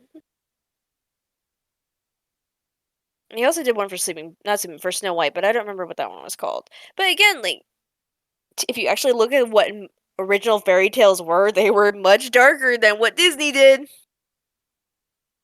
Like, Disney's is the nice, squeaky clean version, whereas Grimm and Basile and Perrault and all that, oh, fuck. They were Well, something else. in one of the versions of Sleeping Beauty, didn't she only wake up after her kids started crying or something or making noise? No. So, it depends on the version, because I think Perrault and the Grimm's version, it literally wore off after 100 years. There was no kiss, Mm. there was no nothing. After 100 years, the curse was over. In Sun, Moon, and Talia, it's actually not even like, oh my gosh. So literally, she gets assaulted by a king who finds her like her sleeping body in a throne, and she's still asleep through the entire pregnancy. Gives birth to the children somehow, and then you have fairies who come around and put the kids near her boobs so they can, eat essentially.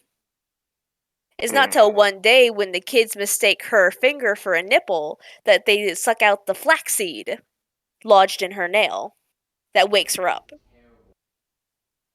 Mm, what? Yes. I think that's the one that I was thinking. Yeah, that's the one you were thinking of. That's the Sun, Moon, and Talia. She actually fuck. Welcome to Original Fairy Tales. This is Yep. Basile. Basile? I don't know. I don't know how to say it. I'm sorry. Like, I tried to forget that one. You're welcome. Suffer. Yeah. But And yeah. you're welcome to the Suffering Club. Hey, if we have to know this, you have to know this, son. You're gonna keep getting reminded of it until it's stuck to your memory. Fuck. You're welcome. This exists. Yes. It's like one of those things that annoys me when people are like, "Oh, like we can't like look at these old fairy tales." I'm like, "Are you looking at the ones I am? Because you're comparing Disney, and Disney's a whole different beast." No, Disney is yeah. Disney's a nice, squeaky, cliquey version of everything where there's no death and destruction. Yeah. Well, there's death, just Not fairy tale, not old school fairy tale kind of death and violence and gruesomeness like that. yeah.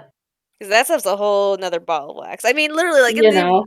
like in the original Cinderella, well, the Grimm's Cinderella, where the stepsisters cut off their toes and heels to fit into the shoe. Yeah. Or you know, Little Red Riding Hood being forced to cannibalize her grandmother. Oh, or the prince from Snow White, basically not extorting, but like telling the dwarves that he wants to buy a corpse because he's fallen in love with the corpse. What? Yeah. Having Uh. fun, Raptor? You too, Ruthless? Oh my god. That was one thing I try to forget. There's some things I try to forget, but might as well. Oh no, you're stuck with me and Skull here. You're stuck with the writers. We know this shit. Yep. So Admittedly, like, you're gonna be stuck there's few knowing it. things. There's things I try to forget, and some shit that I read through that I try to forget as much as possible.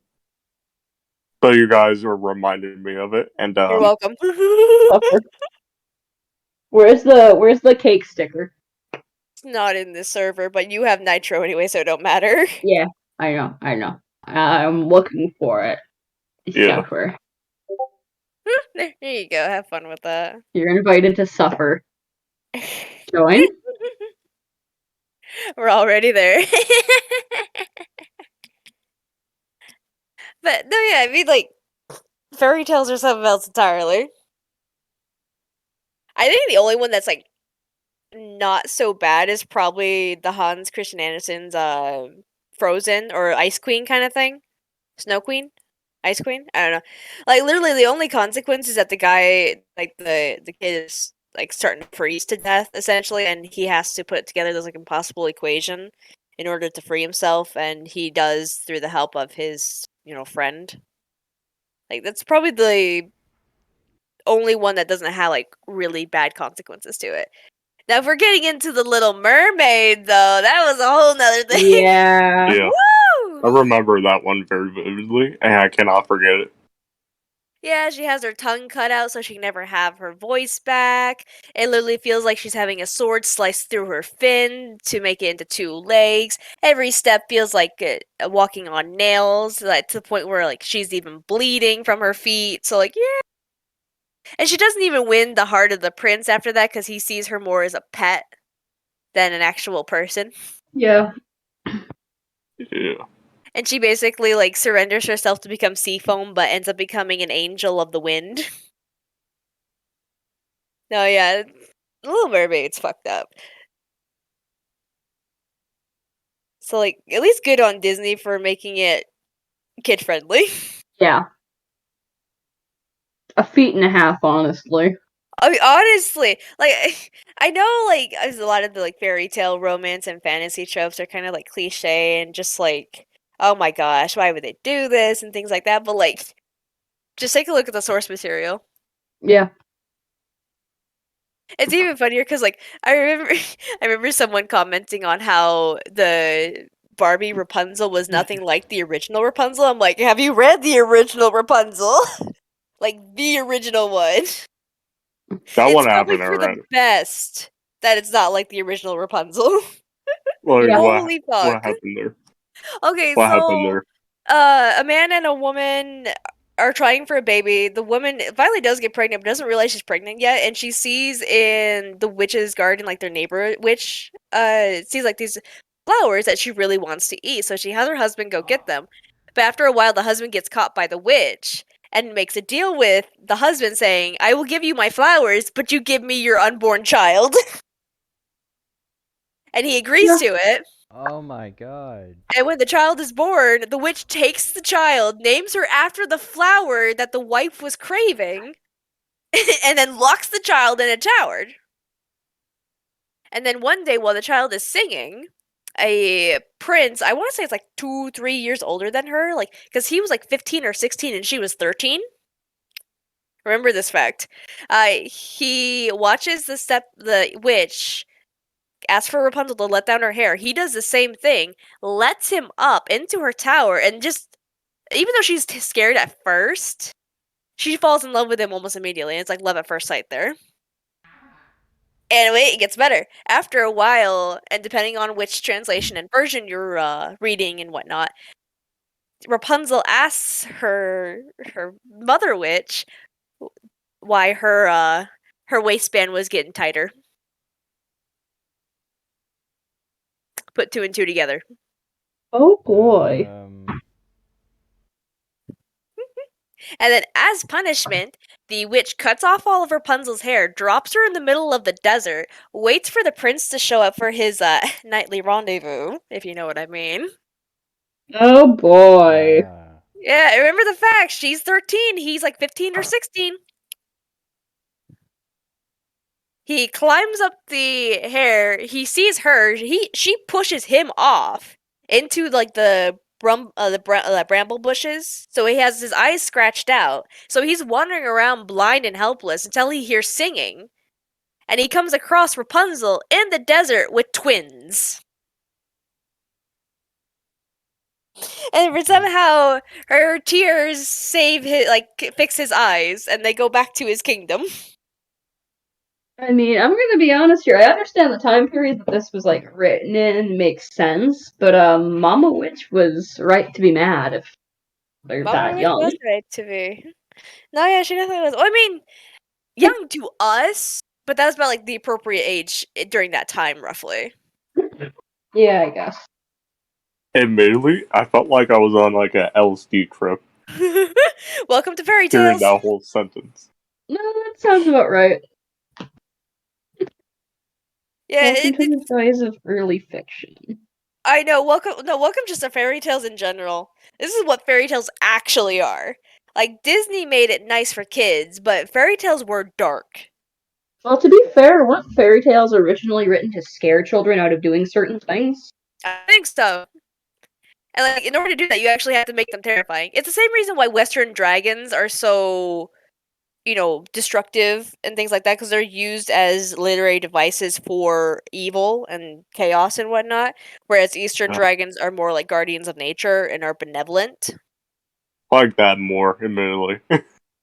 What? The Eastern Dragons. Yeah. I think we all do. Let's be fair. Like Western dragons are, badass in terms of like fire and destruction. But if you're looking for something a lot more benevolent, things like that, then like yeah, definitely Eastern dragons are a lot better. I mean, as a fan of a certain animated Lego show that was very heavily Americanized after being based off of Japanese and Chinese culture. Andrew, shut up! Looks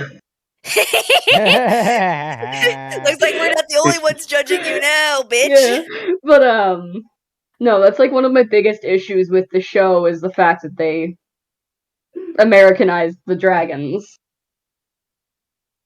Yeah, Got no, I no can issues see with the that. dragons. It's just, when you've got a show set in like some land that is essentially a fusion of Japanese and Chinese culture, the dragons should match that culture.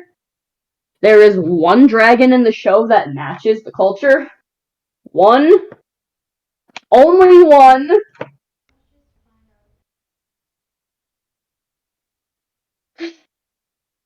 Yeah. Eastern dragons are cool. I'm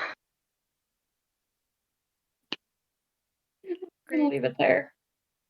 Of course. I'll save the rest of my gripes about this for the episode that this show is going to be talked Your about. Ninjago episode. Yes, exactly.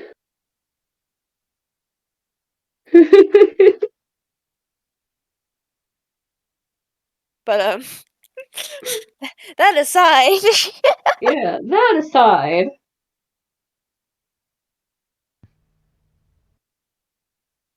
Do we have anything else? I don't know, do we? Any more rants?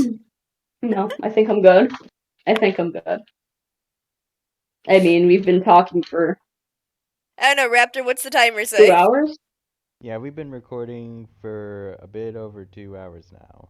Oh, that's not that long now. But Yeah, it's eh. Better than last week. oh yeah, we didn't even hit that 2 hour mark last week. Mm. But I think I'm good. And I assume for you as well, Ruthless. Yeah. All right, and we shall call it good there. Hope you enjoyed episode 16. Have a good morning, night, evening, whatever the hell the saying is, and we will Oh, you see you. fucking idiot. Fuck you. And I we will don't know, still see. doesn't sound right to me. It really doesn't. Yeah. Have a good morning, afternoon, evening, whatever the case may be, and we will see you all next time.